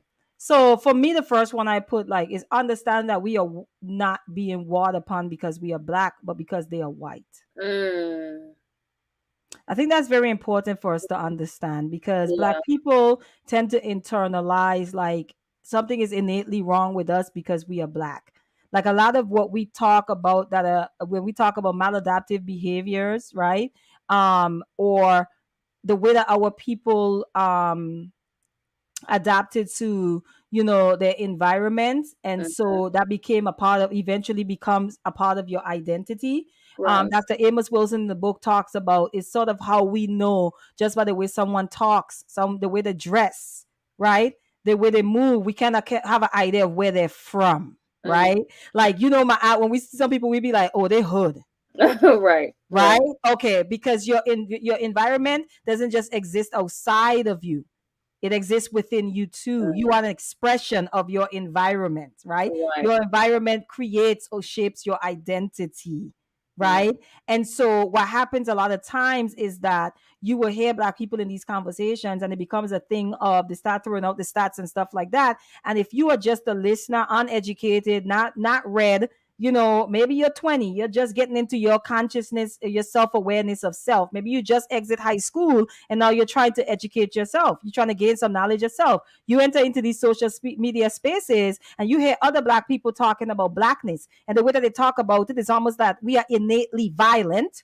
Yeah. We are innately disrespectful. Our women are innately over sexualized. Like we begin to think that this is the nature of black people. So now some 20, 90-year-old listening to this then becomes, and then this is where we go back to, they find it difficult to love themselves. We have to understand the context behind that too. Mm-hmm. Is that we learned this behavior from them. Historically, that's the behavior that because they are not, this is your channel, so I'm not going to say too much, but but at the same time, we have to understand those maladaptive behaviors is not something that we are innately, because that is not true to our nature. That is true to their nature, because in order for them to do the things that they were doing to groups of people, and for Holocaust to happen and things like that, all of these things, they were treating each other terribly, right? So we have to understand this is a learned behavior, just like we teach our children certain things and we pass on those things. When you are being indoctrinated into something, there are some things that they're teaching you in the process. So we have to understand that those things are not true to who we are. They are true to who they are. Exactly. And so that's why I put that as my number one, is that having that understanding that we are not being warred upon because we are black. Like, let's get that out. Like, it's because they are white. That's it. That's it. Coming and the way that we come to that understanding is that, not being afraid to read their own history about themselves, right? What they were doing prior to enslaving your ancestors. What was that looking like for them, right? And having that conversation. And even like the concept, we talked earlier about the concept of like race and the purpose that served. Like, race is a fairly new concept. You're talking about early 17th century or something like that, where it really was in full force. I mean, the words like slave and white and so forth were already being utilized like back in the 15th century and so forth, right? But it didn't have the same definitions that we have today, that we use today for slave and white and so forth, right? In fact, the first people who the term white was used for was two white women, right? Because it had a lot to do with the paleness of their skin, which proved that they were not out in the sun working. It was never used to describe white men, because that would imply that you don't work. Right. You get what I'm saying? So it was actually first used towards white women, right? All right. And then slave and so forth. These things, when we know, of course, that slavery existed before chattel slavery in America. We are aware of that. People like to bring that up. Okay. It is not the same. It was not the same type of slavery. Okay. It was slavery even here in the Americas, that where someone was able to pay off their debt within 5 to 7 years. And in fact, they were able to gain a little plot of land that they can plow and plant their own foods on. And in fact, when they had children, their children were not born as slaves. So when we talk about chattel slavery and what black people has went through in America, and we try to compare it with other forms of slavery, if you dig a little deeper, you will realize that it is a unique form of slavery that took place in in the Americas, period. Okay. All right. So the next one that I had was to begin the work of deprogramming. No, focus on the children. This is what drives me insane in a lot of these conversations. No one talks about the children. No one. While we are out here fighting against each other, black men and black women, what is happening to our children? Where are our children? What are they seeing? What are they hearing? You get what I'm saying? Like focus on the children by exposing them to media, literature, environments that celebrate their greatness and contributions to humanity. Why? Because they are the future. Mm-hmm. When you talk about changing the future, the only way that you're going to do that is through the children. It's through reproduction, because you're not going to be here, right? Well, see, and that's why I said what I said yesterday. I said, Mhm. because we have adopted individualism, we don't care about the future. We don't Correct. care about future generations. Correct. So that's one of my things to where it's like, what are you feeding the minds of your children? Like Dr. Amos Wilson was talking about. Don't think that you're sending your child to school to just get a job and to aspire to gain a certain status in society. Like Abe was saying, they're indoctrinated. And I said, to what? To what? Mm-hmm. To advance someone else's agenda, right? To maintain someone else's status, Mm-hmm. because that's essentially what the education system is for. Right. So when we talk about like children, exposing them to media, like if your children are watching something, I don't necessarily talk about Dashway, the television. If you have a way of how you can control what comes into your house, then you need to do that. Now, if you have to toss the whole television because that's just the easiest thing for you to do, then by all means do that. Mm-hmm. But what are you exposing your children to? What literature? What are they reading? The environment, what does that look like? Okay, you literally have a whole big ass picture of Marilyn Monroe in your living room. Your little daughter is passing by that every single day. Okay, that is your standard of beauty and what you think status is, and what sexy and beautiful is. And your daughter is internalizing that, and so is your sons. Right. They are internalizing that message as well. Imagery matters. Imagery matters. What does your home look like? Okay? Environments that celebrate their greatness and contributions to humanity. Community festivals and so forth. Take them out to those things.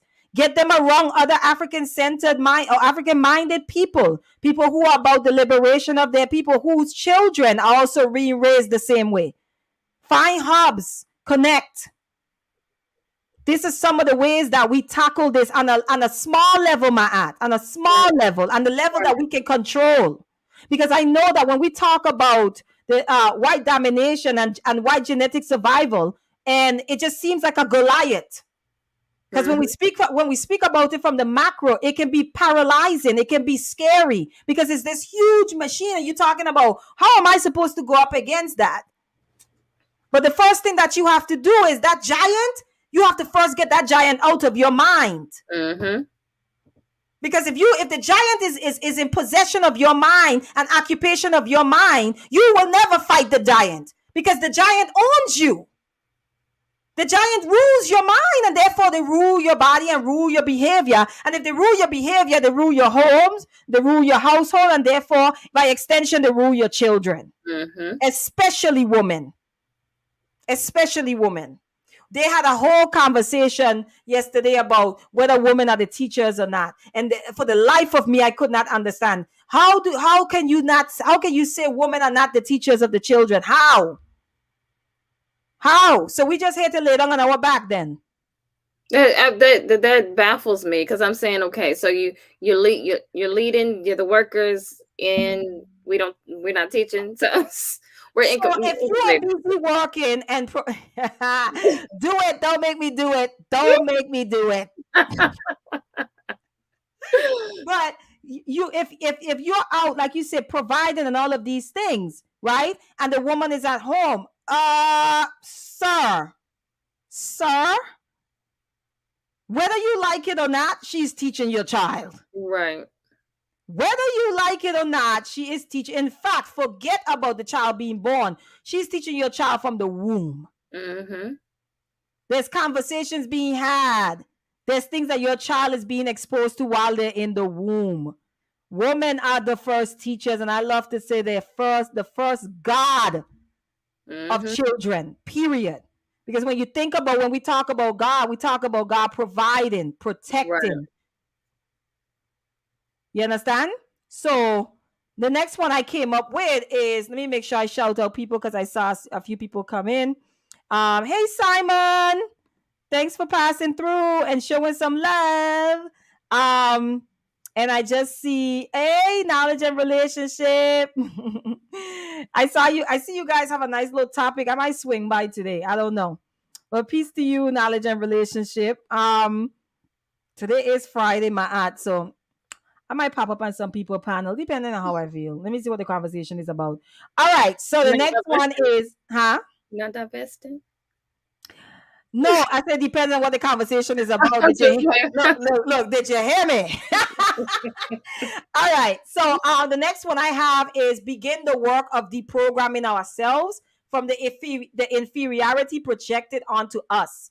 Counter this by truly learning about our ancestors. Like that will help a lot. Like learn about the history of Black people before slavery. Before slavery came about. Well, see, and What? Go ahead. to add on to that, you have to acknowledge that you have to be deprogrammed, and that's kind of the issue. Oh yeah, I see what you're saying. Right, right, Because right. we don't think that some of us don't think that there's an issue there. Yeah, Some of that's us don't true. think that we need to be deprogrammed. Some of us don't want to connect back to Africa. Some of us don't want to acknowledge our ancestors. So that there's an issue there because I don't know what it takes there to jolt someone, but the idea that you are not being programmed is a hard one for people. They don't Mm. they We like and to think that we're in control. mhm. Mm. Yeah. Mm. You make a good point. Because I know that So one of how the do we get panels you were there? on.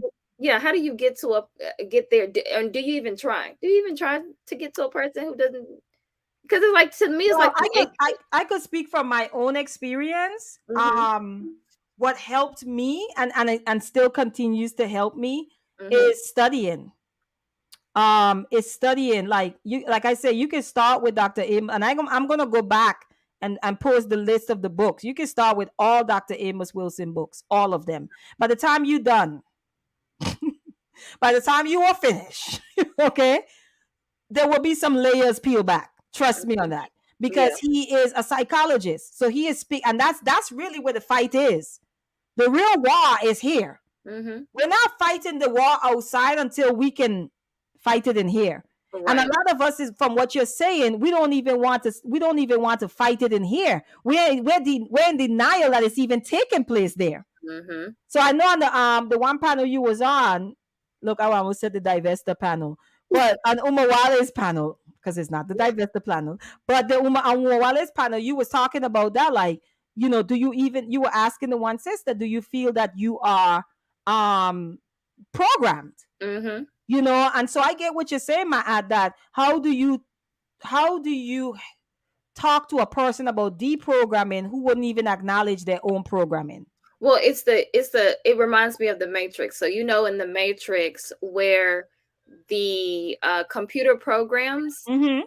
they they would see you as a threat. Mm-hmm. So once you started waking up and you were inserted back into the matrix, you were now seen as a threat. And so now it was like, I gotta attack this threat because you were seen as a threat for, Mm-hmm. starting to awaken and see some things. Mm-hmm. So that's the issue that I see. It's kind of like you have to be careful, and I said this on my wallets. I see certain people as being dangerous for the community. So Mm-hmm. if you don't even think that you're programmed and you're walking in this illusion, me and you are not going to necessarily be able to even probably have a conversation because I mean, look at how some people even look at reading Black scholars. It goes back to the poor racial esteem, but it's like, you're talking about that again. Like, I don't want to hear that. We don't want to listen. First of all, we don't really want to listen to us anyway. So Yeah, I'm about to yeah, pick up no yeah. book and read something by a Black scholar who I already deem as inferior.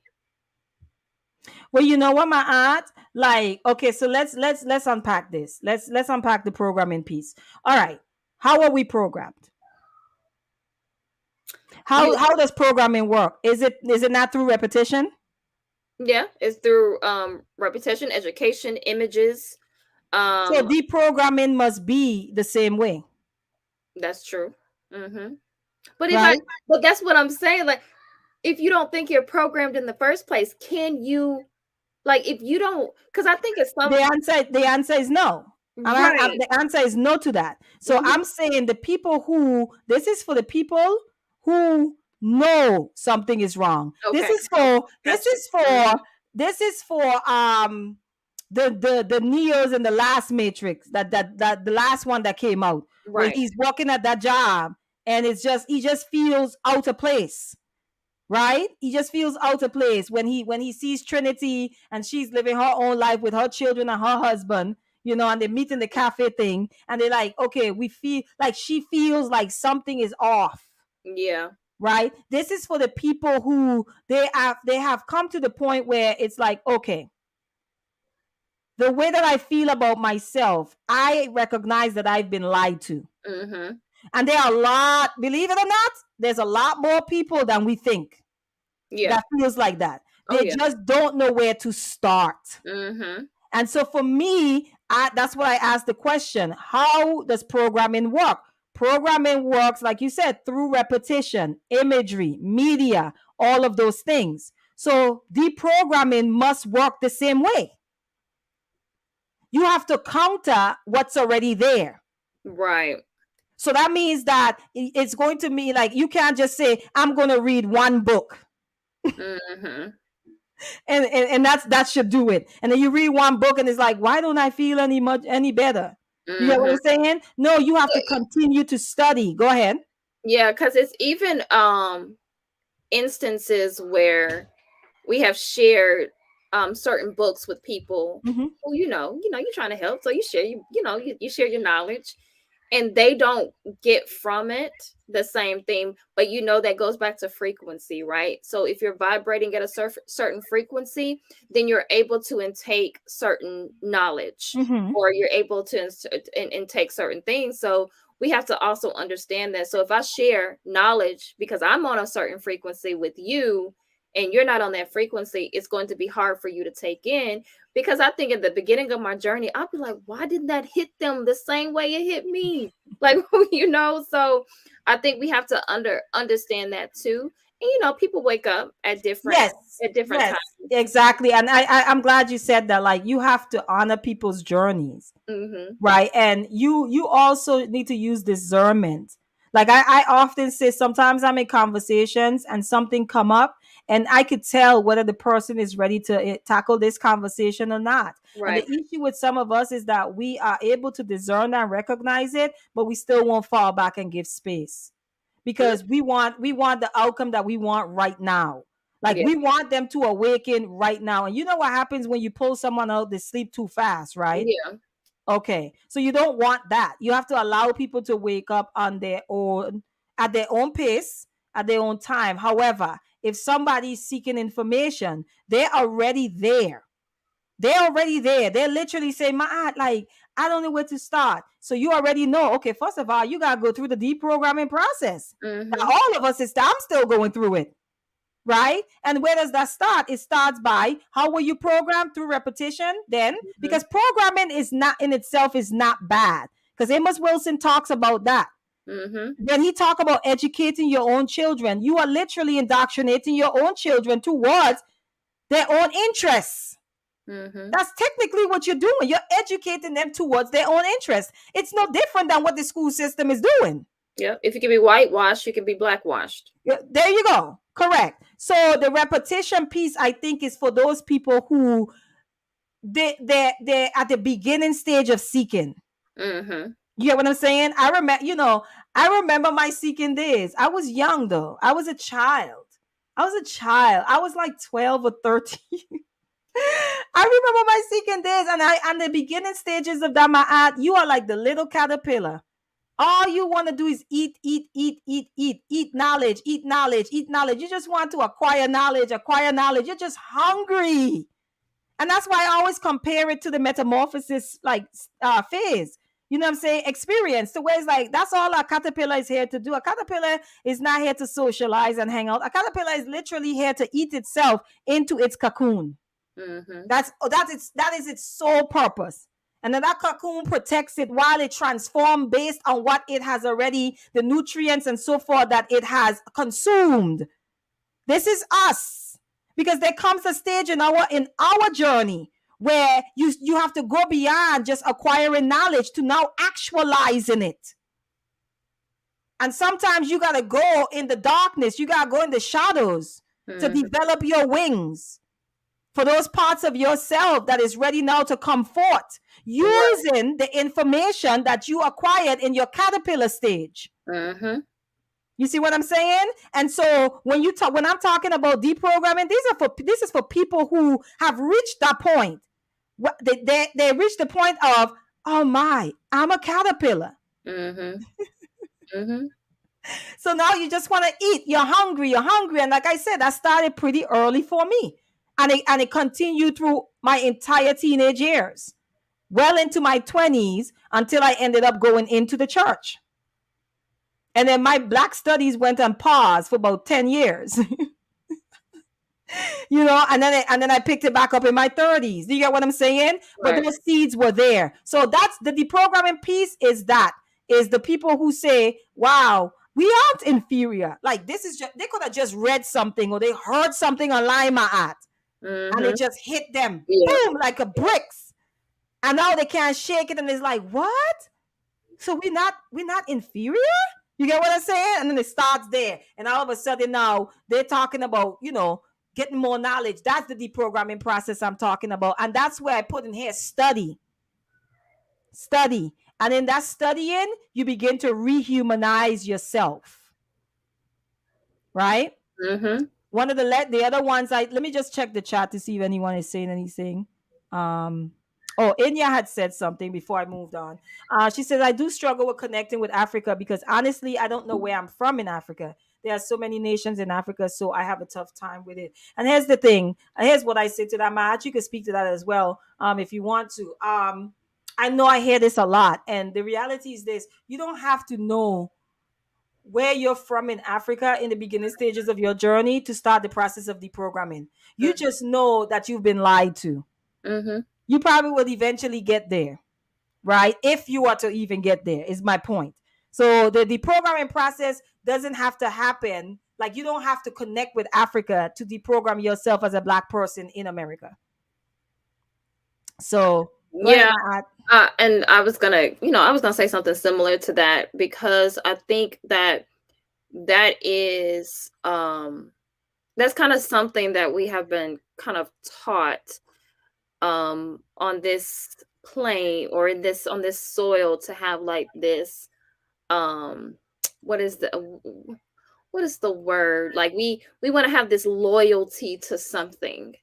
And so what the best thing is identifying the connections that you have to kind of the spiritual spiritual essence of the teachings of your ancestors. But mostly we have a hard time with trying to go all the way back to a certain point in time. We want to go like 500 years ago, and we just like, I want to connect to my I want to connect to the emperor, well, the kings and queens of Africa.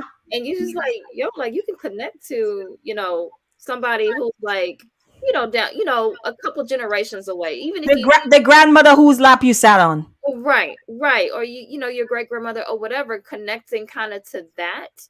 But also understanding, for example, like even my aunt, right? My aunt is what the Commissions use, but those principles existed in other African spiritual systems. They were just called something else.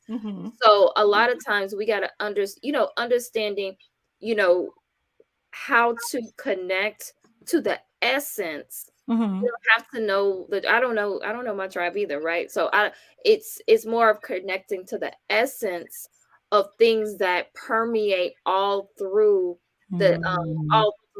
Africa, which really getting back to nature. Mm-hmm. So nature is one of the things, because we have split ourselves from nature and science. Once we understand and reconnect those dots and understand the interconnectedness of us as humans, men of hue, Mm-hmm. actual nature, then we can start. Sometimes you don't even have to really start with Africa in the sense of I gotta connect with it. I have to feel this emotional tie to it. Just connecting, just like you said, reading literature to help you understand yourself. Like, Mm-hmm. reading those things like Dr. Amos Wilson, reading even things like Know Thyself. Like, I usually give people like that first, Mm-hmm. Mm-hmm. understand how the education system has split us Mm-hmm. in, in just European thought has split us. So you got to start learning how to reconnect yourself and not necessarily focus on, well, what tribe am I, what tribe am Right, right. That's true, my aunt. That's a good point.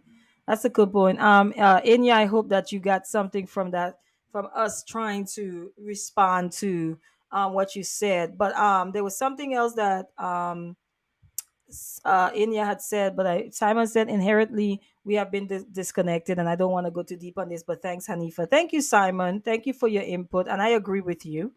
Inya said I had to take a break from all the studying because I was getting confused. So now I'm taking things one thing at a time. Inya, here's what I'm gonna say to that. Like the book, okay, the book that I'm referring to, if you can get your hands on that, it's not expensive, but if you can get your hands on that book by Dr. Amos Wilson, that is a start. In fact, in the book, it's a question answer section in every chapter. So these are based on lectures that he gave, right? The chapters are based on lectures that he gave.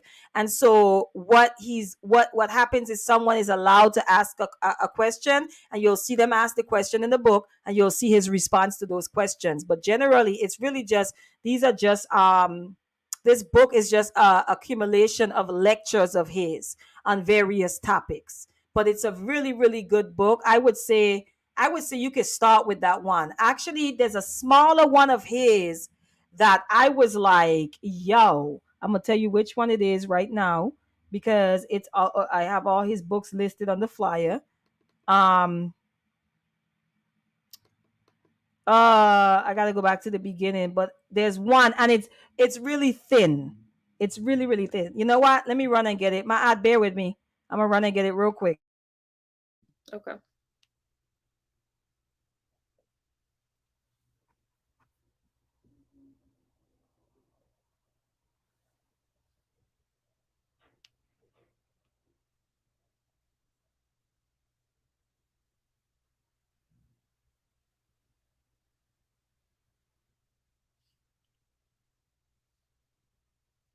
All right. So this one, I don't know if you can see it in the camera. It's I just wanted you to see how thin it is. Like you see how thin that is? That's a very thin book. Very, very thin.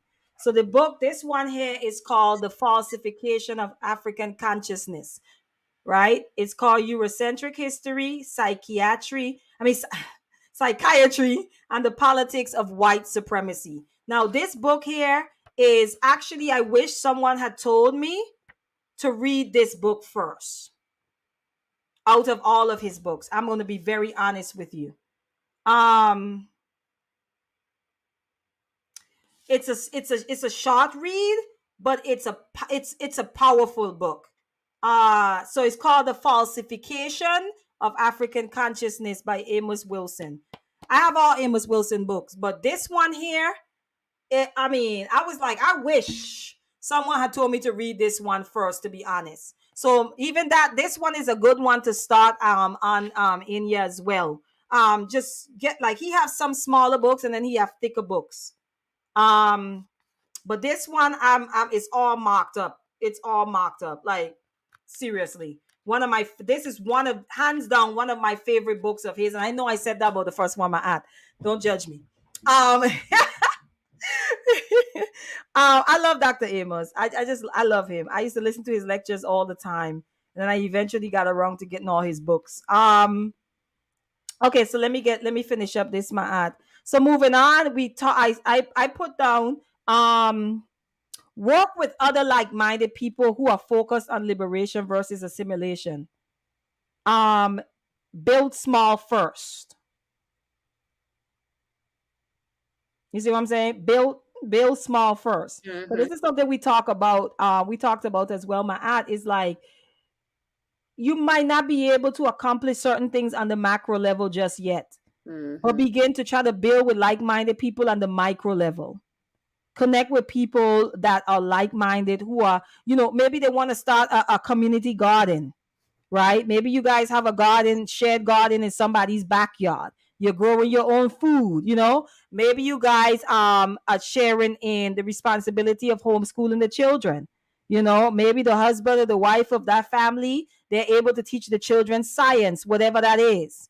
Okay, but working with like-minded people in more small pockets. Okay, Simon, I'm gonna post the list again, and then focus on what you can control, which is something we talked about, my at. What you feed your body, what you allow to enter your home, how you relate with other racialized Black people. Okay, you can start to work on that. Like for me, I know that there are people who they decided to work on taking the N word out of their vocabulary. And for me, that wasn't a struggle of mine, but it's a struggle for some people, especially if they've been using it all their lives. You know what I'm saying? So um that's just the start, like basic stuff. Maat, you have any other solutions, because I'm gonna wrap up soon. I think I think you touched on most of them. I think that I guess the only thing I would just add, I don't know if it's even a solution, but understanding just how all of the things that are on the list and how they and are interconnected in how we need to start treating ourselves holistically. Hmm. So what you think affects what how you speak, and how you speak affects what you do, and what you do affects what you consume, and what you consume affects it's kind of like a cycle. Hmm. So Hmm. that's all I would add to that. I think you kind of touched on most things. And and I guess the last thing would just be how we educate our children. Even if you do have to Yeah. send your children to public school, it's Yes. important that you give your children a sense of self. And self does not just mean teaching them about history, but teaching them about themselves, and in a way of how we connect. Because the issue that I do have as people and how we talk is that we are not connected to the future generations. We don't understand Mm. how important the future generations are, and that's because we don't have a sense of self. If you understand the spiritual aspects of our ancestors, you would understand how important the future generations are. So we don't care, we don't really we don't care. Anybody who divests, they don't really care about the future generations. So, Yeah. you know, And you know so what I just remembered too, and I want to say this just for anyone that's listening, because I know that in certain places and certain sectors of our community that there is an illiteracy issue, yeah. but it doesn't mean that you can't be enlightened because you can't read. Enlightenment is not necessarily connected to um 1 minute. Let me give this to Simon. So Simon, I hope you have a pen, because it wasn't necessarily a link that I have. What did I put that book, my sorry. I want to address that before. Okay. So Simon, this was the name of the book. This is the book that we were discussing. We're speaking from today. Okay. It's called The Psychology of Self-Hatred and Self-Defeat by Dr. Amos N. Wilson. Okay. That's the book that we are kind of referring to today. And then the one that you heard me holding up, these are the list of his books, but the ones that I'm talking about is The Falsification of African Consciousness, Eurocentric History, Psychiatry, and the Politics of White Supremacy. So those are the two books. But just look up, let's look up Dr. Amos Wilson, and all of his books are going to come up, and you'll be able to pick whatever one. Go with whatever your spirit is leading you to pick first. Go with that one. Yeah. So anyway, sorry, Maat. So I wanted to say that I know that we have a high illiteracy rate in the Black community, and so for the people who are kind of in the beginning stages of their journey and they're intimidated, and I'm very careful because Dr. Amos Wilson, Marimba Annie, Dr. Cross Wilson, Naeem Akbar writes for the layman. You know what I'm saying? He does, and a number of others. Um, their work is very scholarly.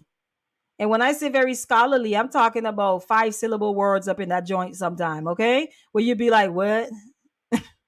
And then you go look it up, and it's like, why didn't she just say this word? So for those people who their literacy might not be the strongest, I would say tap into as many lectures as you possibly can. You can actually find Dr. Amos Wilson lectures. You might not be like, I know Enya homeschool. She might just be moving around the house.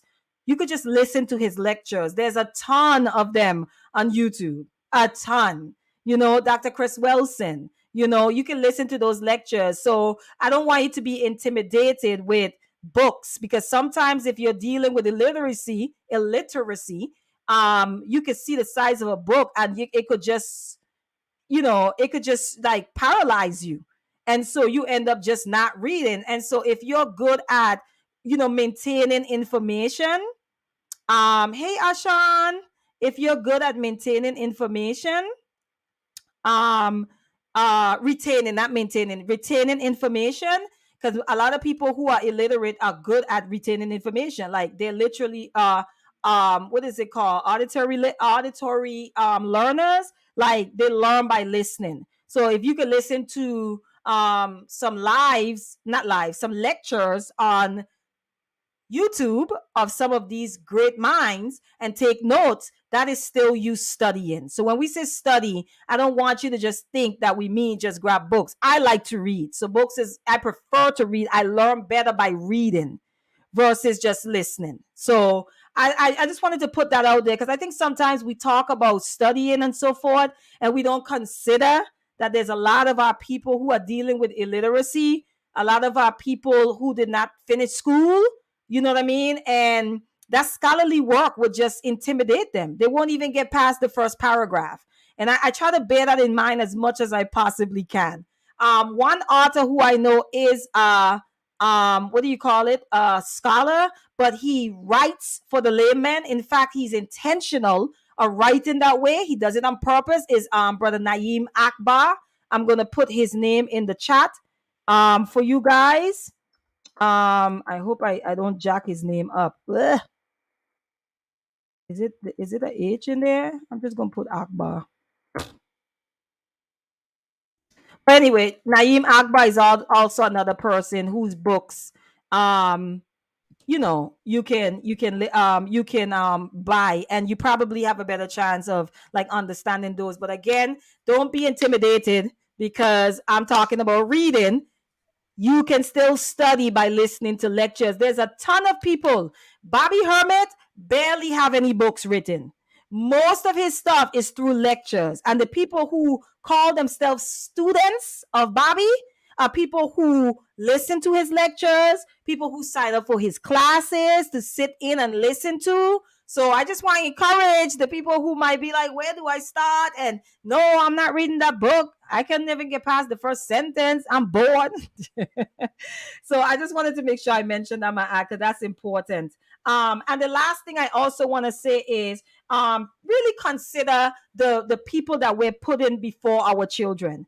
Right. And I focus on the children too, because I'm like, I don't know what future you guys think you are fixing by not paying attention to the children, by not investing in the children, by not depositing a different thought process and indoctrination in our own children. Right. It's not going to happen. They are the future. You're talking about changing the future. You have to change their mind so that they can change the future. That's kind of how this works. And so I wanted to say, be careful who you put up before your children, because one of the things that, and we talk about this, Ma'at, if I was to ask some of these educated Black men, what books would you recommend?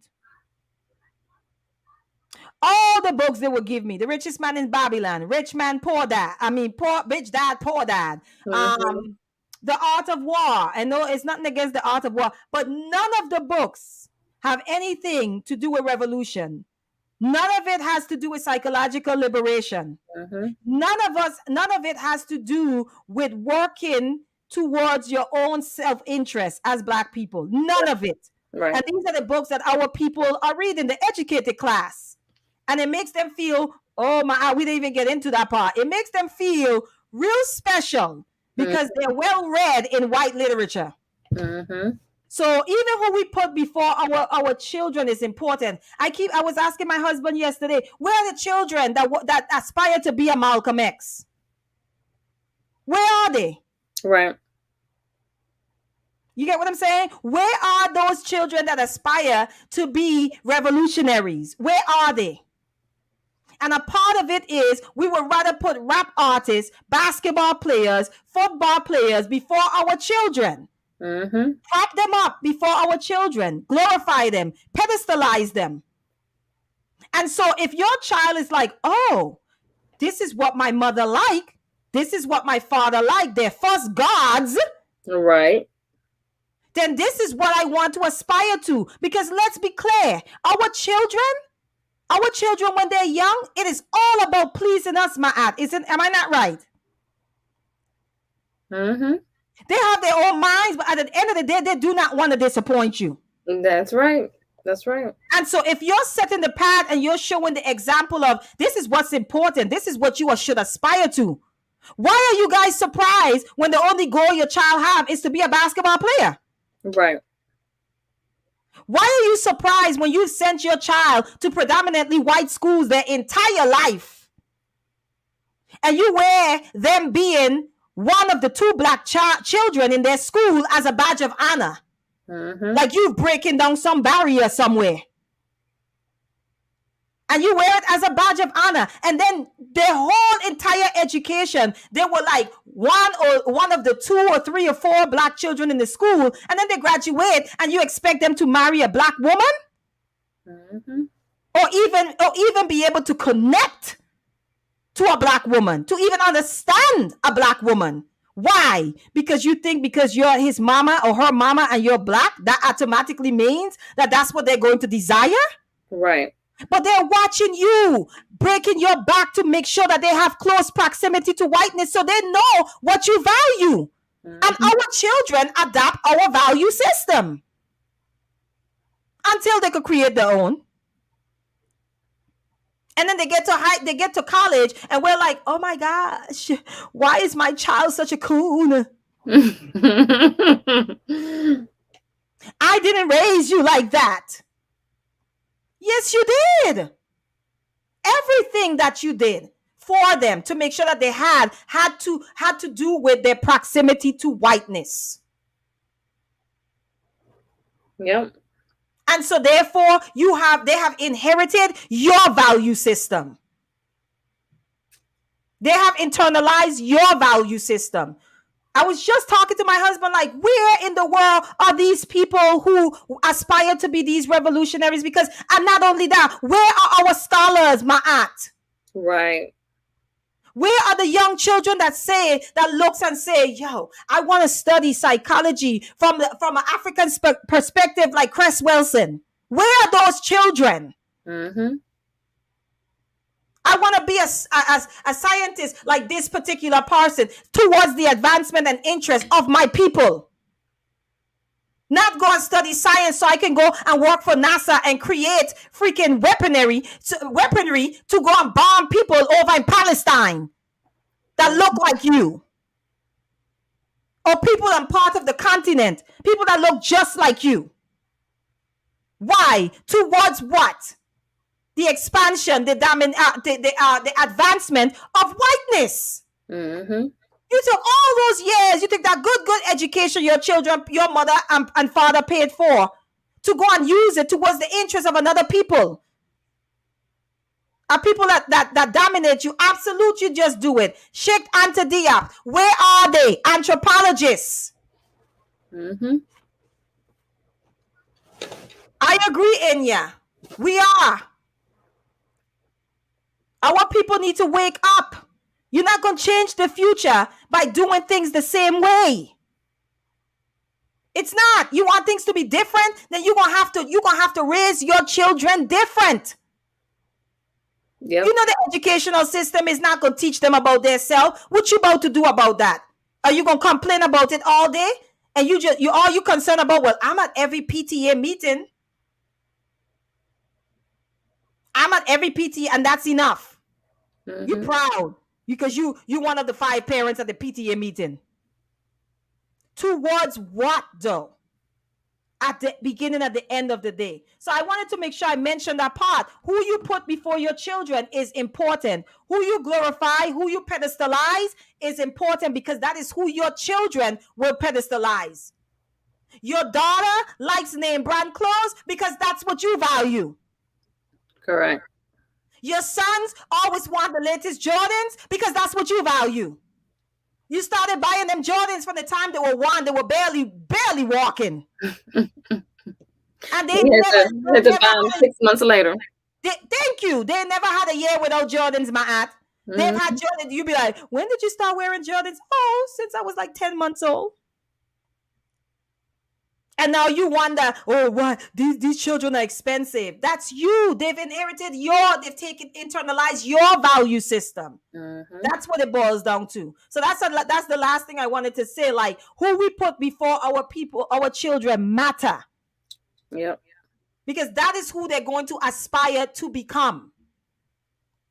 So, my aunt, if you have anything in closing, I'm gonna go ahead and let you say that, because I will not be here for 4 hours like you was yesterday. But my girl held on the fort yesterday. Go ahead, Mama. You was right there with me. Yes, I was. I mean, you said it all. It goes back to the children. That's what we're doing this for. And so if we don't have that collective mindset, if we want to focus on our individual status, our individual careers, our all of those things in the right now.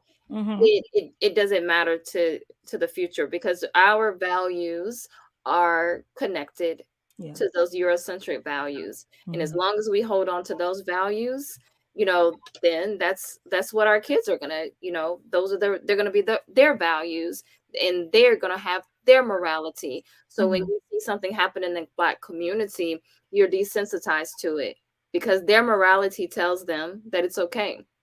Their morality tells them that it's either them or us. That's what their morality tells us. So, tells them. So as long as you are tied to that, then it's really like you are okay with you no longer existing. So genocide. Yeah.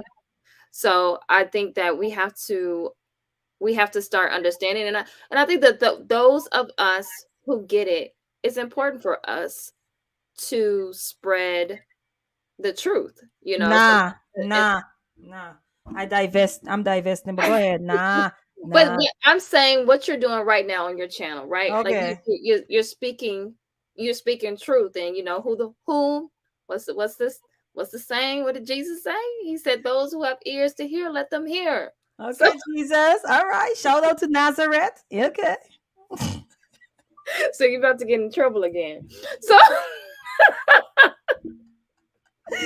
you better listen, Jesus. I'm just saying, rep your hood, Nazareth. Jesus came out to you. Go ahead, my aunt. All right, shout out to Nazareth. And that's what that's what we're supposed to do. We're supposed to be, speaking up, and telling others and doing what we have to do. And then, whoever comes along, because, everybody's not going to make it. We know that. Marcus Garvey said everybody not supposed to, because if they're no good here, then they're going to be no good over there. So Mm. as we are community building, we have to understand that, and that's very important. Who are your children looking up to? So, and that's important even within community as we're building, because we have to understand our minds of our children are constantly, that's why we got to be careful of what they're watching, what they're Mm-hmm. ingesting, what they're consuming. They say whatever you consume, it actually becomes part of you within your cells. And if you're constantly consuming it, but once you stop consuming it, your cells regenerate. And that's what happens when we start consuming knowledge. Mm-hmm. It starts, our brains start regenerating, our cells start regenerating when we start Mm-hmm. eating better. And so being conscious of that. That's the programming, huh? Mm-hmm. That's the programming you're talking about. So it's Right. almost it's reprogramming yourself. So Right. actually feeding your cells something else other Mm-hmm. than what it was being fed. That still goes back to the programming aspect of it. So I appreciate that, Maat. Inya, make sure you feel better. Get some rest, sis. Don't be trying to hang with us if you're not feeling well. But I am going to say to what you just said. You're right. So here's what I understand. Like when I go live, two things happen. My husband is in the basement watching me with my son, with my 3-year-old son. Mm-hmm. And that's all the time. Right. So that right there regulates me. Now I do say shit and stuff. Okay. Like today, my son said, "What the heck?" He's 3. I said, "No cursing." He's like, I'm not curse." And I said, "Yes, you did." And he was like, "You say heck." And I was like, you know what? Yep. I can't argue with that. So that speaks to exactly what you're saying, Mm-hmm. Maat. But my son, every time I turn this camera on, he's watching me. Mm-hmm. When I get off of here and I turn off the camera, I'm gonna hear his little feet running up the stairs Mm-hmm. to come and tell me, you done your show? You get a good show, mommy. That's both of Mm-hmm. my sons, right? That's important. So what you just said, even though I might be like, yo, I'm divesting from having certain conversations, my aunt. I'm Mm-hmm. divesting from having certain conversations because it's just not good for my spirit. Um, I would rather, where I'm at right now, it's not that I'm not open to different ideas or opinions, Mm-hmm. but I've been reading about what we need to do for so long that I'm actually in the space now of like actualizing and doing. Right. I'm not here to argue back and forth. I'm not here to debate. I don't give a damn about none of that. I'm not here to intellectually flex on Right. anyone. I'm not here to participate in your intellectual orgies. I am not interested. I'm just not. And so it's just the space that I'm in. But my platform, and I say this all the time, no matter where I go, when I say, if I know I'm coming on a platform, like I was coming on yours, I said to my husband, I'm going to be on my ads platform. He's subscribed. So he'll, pull it up downstairs on the big screen.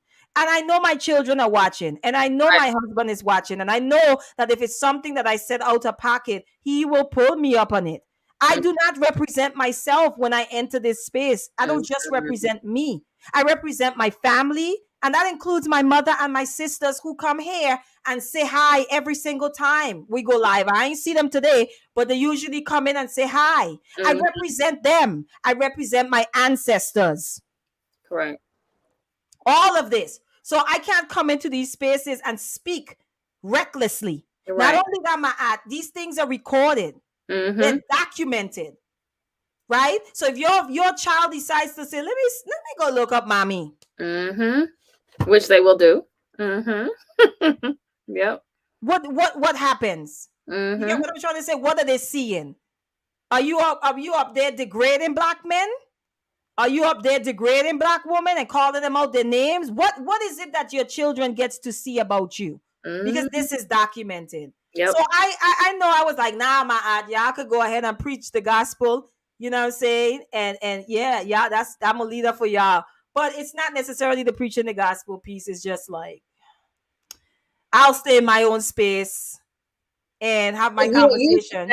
What you're speaking to is important because how you show, you're not supposed to be showing up differently in all these different spaces. Mm-hmm. You know, how you show up Right. in your home is how you show up. Like when I'm talking to, this is how we talk. You know, we talk like this on the phone, Yes. right? You know, like that's how you show up. Like you show up in all these different spaces as that. That's why I say spiritually, you got to get those connections back together, because how you show up on YouTube, and my kids, my husband can attest to this. This is how I show up at home. These are the type of conversations we have at the house. So those are very important, because then if when your child sees you on YouTube, they know, oh yeah, that's how mommy talk at home. Thank you.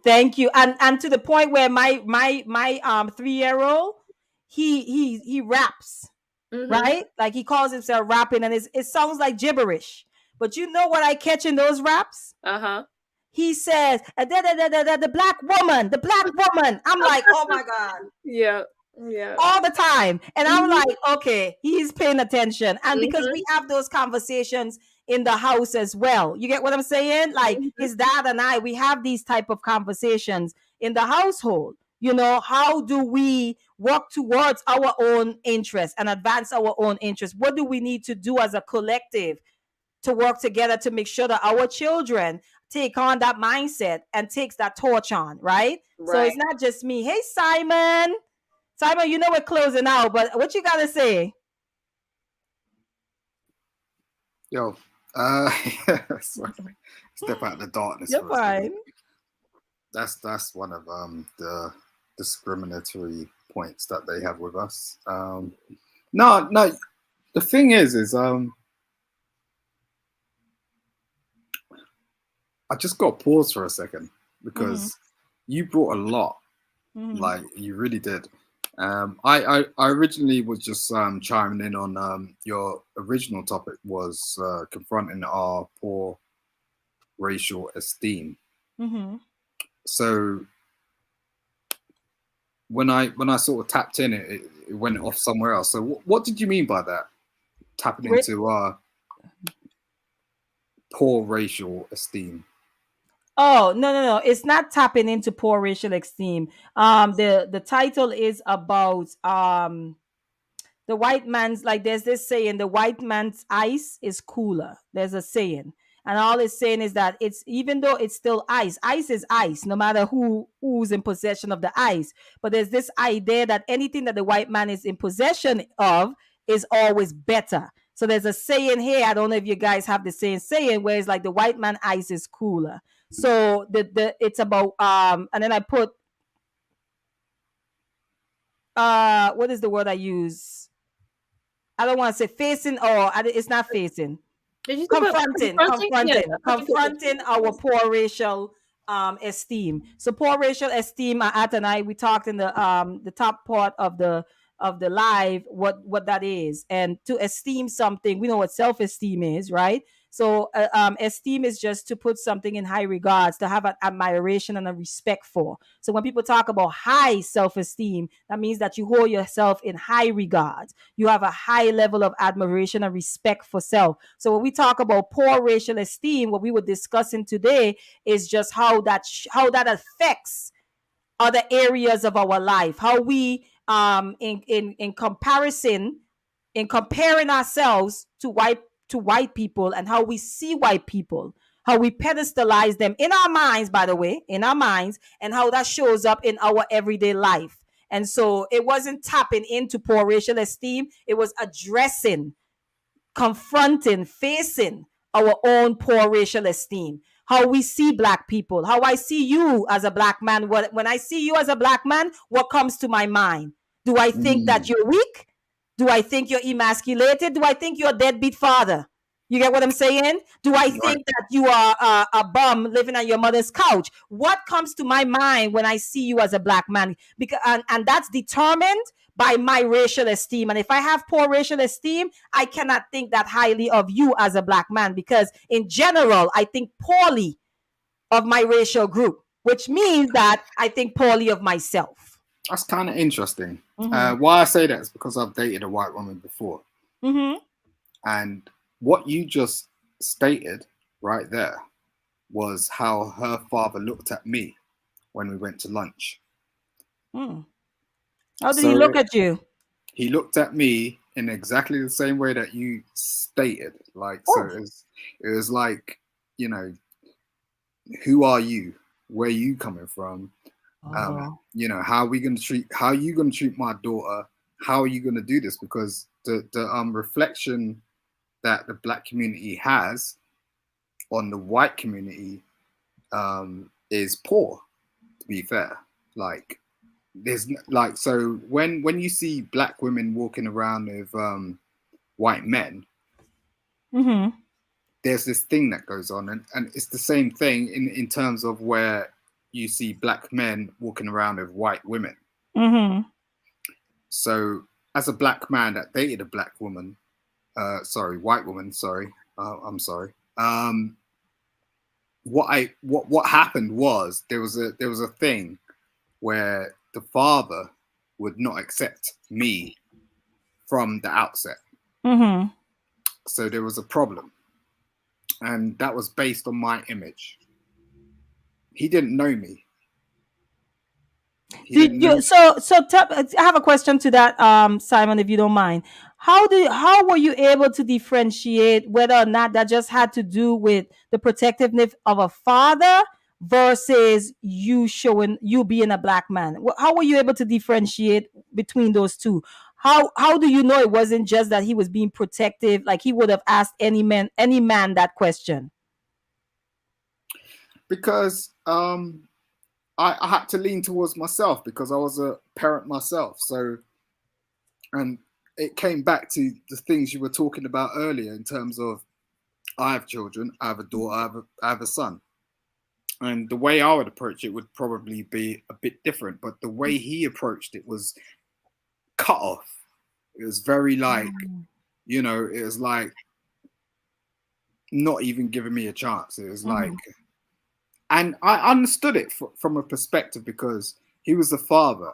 And the thing is the relationship I was in with his daughter and the things his daughter was telling me was kind of different to what was actually going on.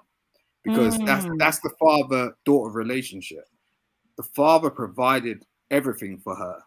So what she told me in her life, and this isn't I don't want to go too deep in this, but I'm just saying, like, what happened was, and this is just an experience, is that, you know, he provided everything for her. So she was actually quite an affluent person. Like, she had a shop, right? She ran a retail business. And this was just selling stuff. But the way she portrayed it to me was like, I have a shop and I'm this person. And what I learned later on was her father actually provided all of that for her. Like her father backed her. Her father gave her the money to set the business Okay. up. Her father sort of was watching over her. Her father was actually making sure that that business ran correctly. But to the relationship part, the person that she met, the person that does not understand or does not comprehend her real life, she was putting it across like, this is me. I've done everything. Like, I put this business plan together.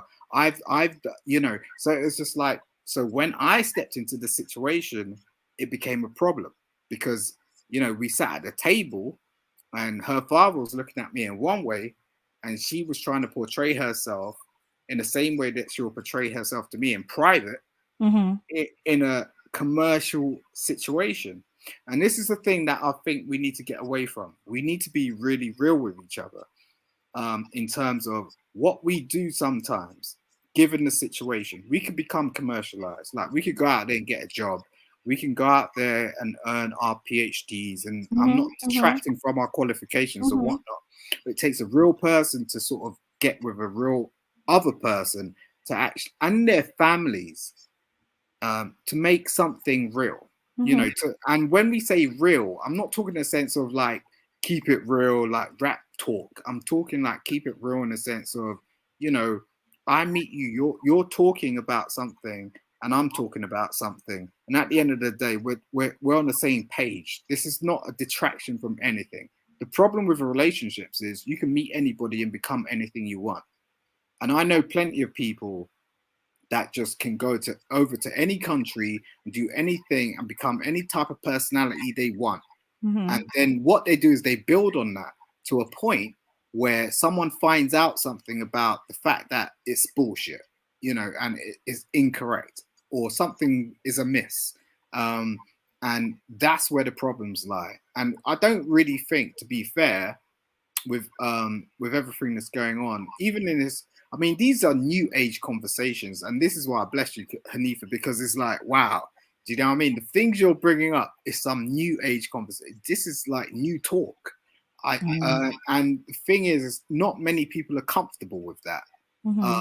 Not many people are going to admit that they've been in certain situations where it's like they're just going to be like, okay, this is me, and this is my whole me, and it takes women in real women conversations to be able to have that sort of thing going off where like there's a one-to-one or a bounce, or even like maybe a midway where you're actually really going, look, we need to sort of talk about this stuff, just as a step one, just to get to step two, because we spent so long getting hurt by this stuff, and as a result of the hurt, we're detracting from our whole community, and it's a real sort of thing. It's a real thing.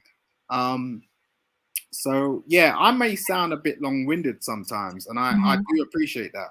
And I do appreciate you bringing me up here and allowing me to talk. And I just think this is just really an ongoing conversation. Yeah. Not many people get married. I think, that's another thing. We talk about this all day long. How many people want to get married? How many people are aspiring to be married? And all that sort of stuff. And it's like, it's just not that straightforward, So I'll hand it over to you, because you're doing a very, very good job in terms of explaining this stuff, because I try. I've tried, and I will try, and I will continue trying. And that's just my life objective. And even in my marriage, with my ex now, it's just an ongoing thing. I'll tell you, men out there, like, women are just not that straightforward. It's not, and the explanation of it, even with young people that I've tutored, mentored, worked with, men that are becoming men, who women may call men at 18, 19, 25, 35, they're still not men, where women have matured and understand what men and man is.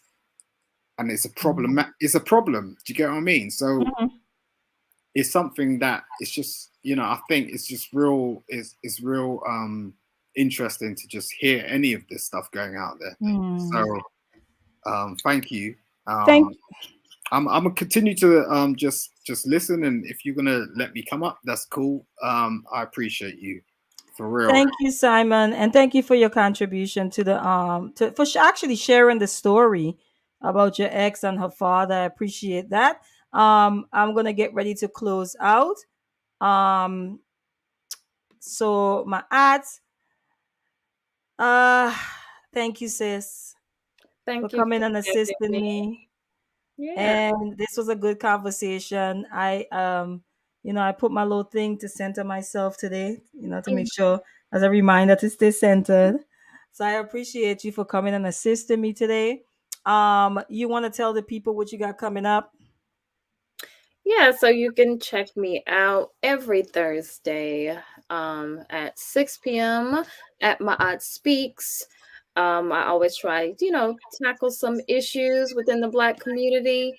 And, we try to maintain balance over there. Sometimes the conversations may be a little, but Wait, are you doing a panel next week? I don't know yet. I think I have somebody in mind that I want to Okay. invite, but I don't think it's going to be a panel. I might just Okay. have like a guest. Okay. Um, Okay. Because and I was gonna say, you say you was gonna do a part 2 to that. no, I didn't.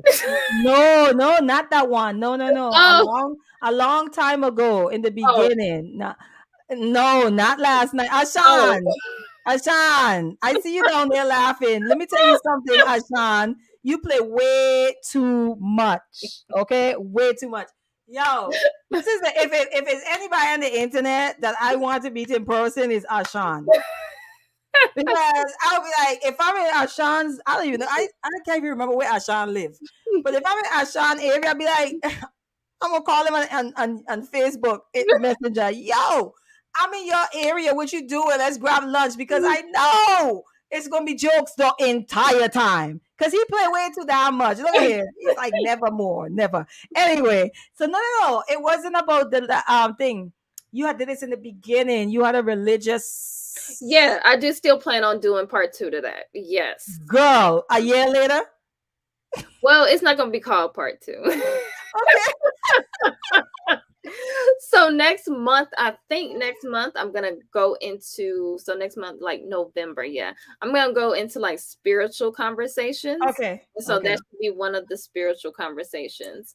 All right. Anybody who wants to, come up and I have plenty of like spiritual people, but I'm still looking for the people who are kind of like the religious. So if y'all religious and you want to come and add your 2 cents, Don't do that. Don't do that. Because the people that hold on to the Great Commission is going to show up, okay? That's okay, as long as you can Because there are souls to be saved. See, she tried. She wants them comments to come. No. I'm just saying, listen. Just talk about it generally. Please do not talk about the people's sacred cow. Okay? Do not talk about Christianity because the mobsters will show up. Okay? I'm like, who sent y'all? The Vatican? Did the Vatican send y'all? Because this right here feels like an inquisition at this point. Okay? So I'm just saying. Huh? They crusaders. Crusaders with swords and everything in 2022, girl. They're not even using guns. You are lost. And we are trying to make sure that you are found. We need to rescue you from the pits of hell before you get there, mama. We do not we don't want you there. But yeah, when you do that, you girl, just make sure you make it general. Look, keep it at spirituality, please. No, it's gonna be spirituality or religious like it was last time. Like it's oh my gosh. And the last time it was chaotic. And it was all men. Yeah. I want to have some women on there. So Hanifa, get ready for that conversation. Because I know that you're going to have somebody up there that is going to be triggered by me because I don't have the filter you have, my aunt. I've been trying. I'm literally trying right now, Ashan. Right now, I'm literally trying to stitch a filter together for myself.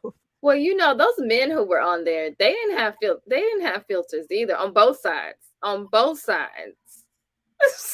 They were both like, so it's I'll now that if it's a spiritual conversation, I mean, I don't mind participating in that. Not at all. Yeah. Ashan said don't filter. Arshawn, you come on and had a conversation. What's his name? What's that guy's name whose panel I was on? And he was just over here and he said he likes my candor. What's his name? Sahil. Sahil told me the same thing, Ashan, that he appreciate my candor. Sometimes I come from a culture of like a family of people where I just say they ain't got no Sunday, okay? They ain't got no Sunday. They ain't got no day of rest. They on every day, every single day. And then also the filter thing, very straightforward. And so I have been able to manage mine. I'm also Aries, okay? I'm also Aries. That plays a part in it as well, okay? And so we fire. But I do want to like do a better job at like honing that part of myself in. I'm not trying to be like anyone. It's just certain disciplines that I'm trying to like create for myself. But I'm just wanting my art because she going in to the, what you call that? The Lions then. The Yeah, and it's Coliseum. different because I think when I first did it, I had less, less subscribers. Oh My yeah, videos, different people. yeah, my videos weren't really getting out there like they are Mhm. now. So it's just like, we'll see how it goes. Because there's some other conversations that are kind of controversial that I want to have. Um, Like what? you got to come on to my FBA and yo, I'm still getting comments on. I know. I know. And There I was already somebody left told a you. comment. My There's somebody aunt. who left a comment yesterday, and it was long. So I read it. It was interesting. I actually gonna talk to you about it because What? it was quite interesting. Her What? perspective. What are you gonna? I No, was I didn't catch. I missed what you said. What are Oh, you gonna talk to me about? her comment. Whose comment? Who left it? They left a whole A long. soliloquy Yeah. on that video? It was a video of 10 times when we were talking about working 10 times harder. And so they brought up the Caribbean. And so I wanted to talk to you about it and see what you thought about it. Don't. Um. No. The FBA one. Yeah, I might just sit down. Hey, Philip. Me and my aunt just hanging out right now. I'm about to let her go get back to her family. We're just hanging out a little bit. Hey, Philip.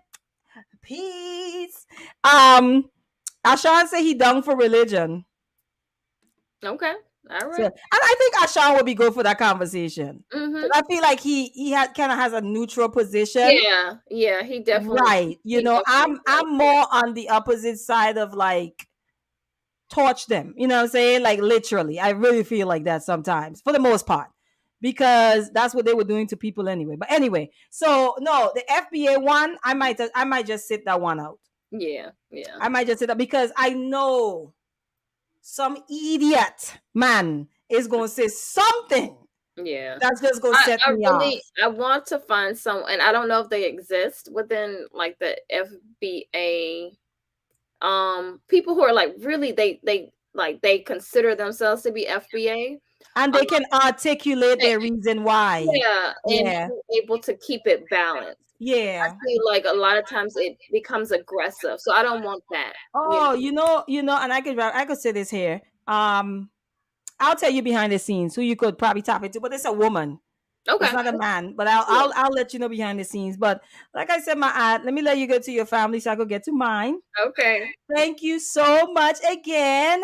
And I will see you guys. Peace and blessings. I will see you guys on Monday at 6 p.m.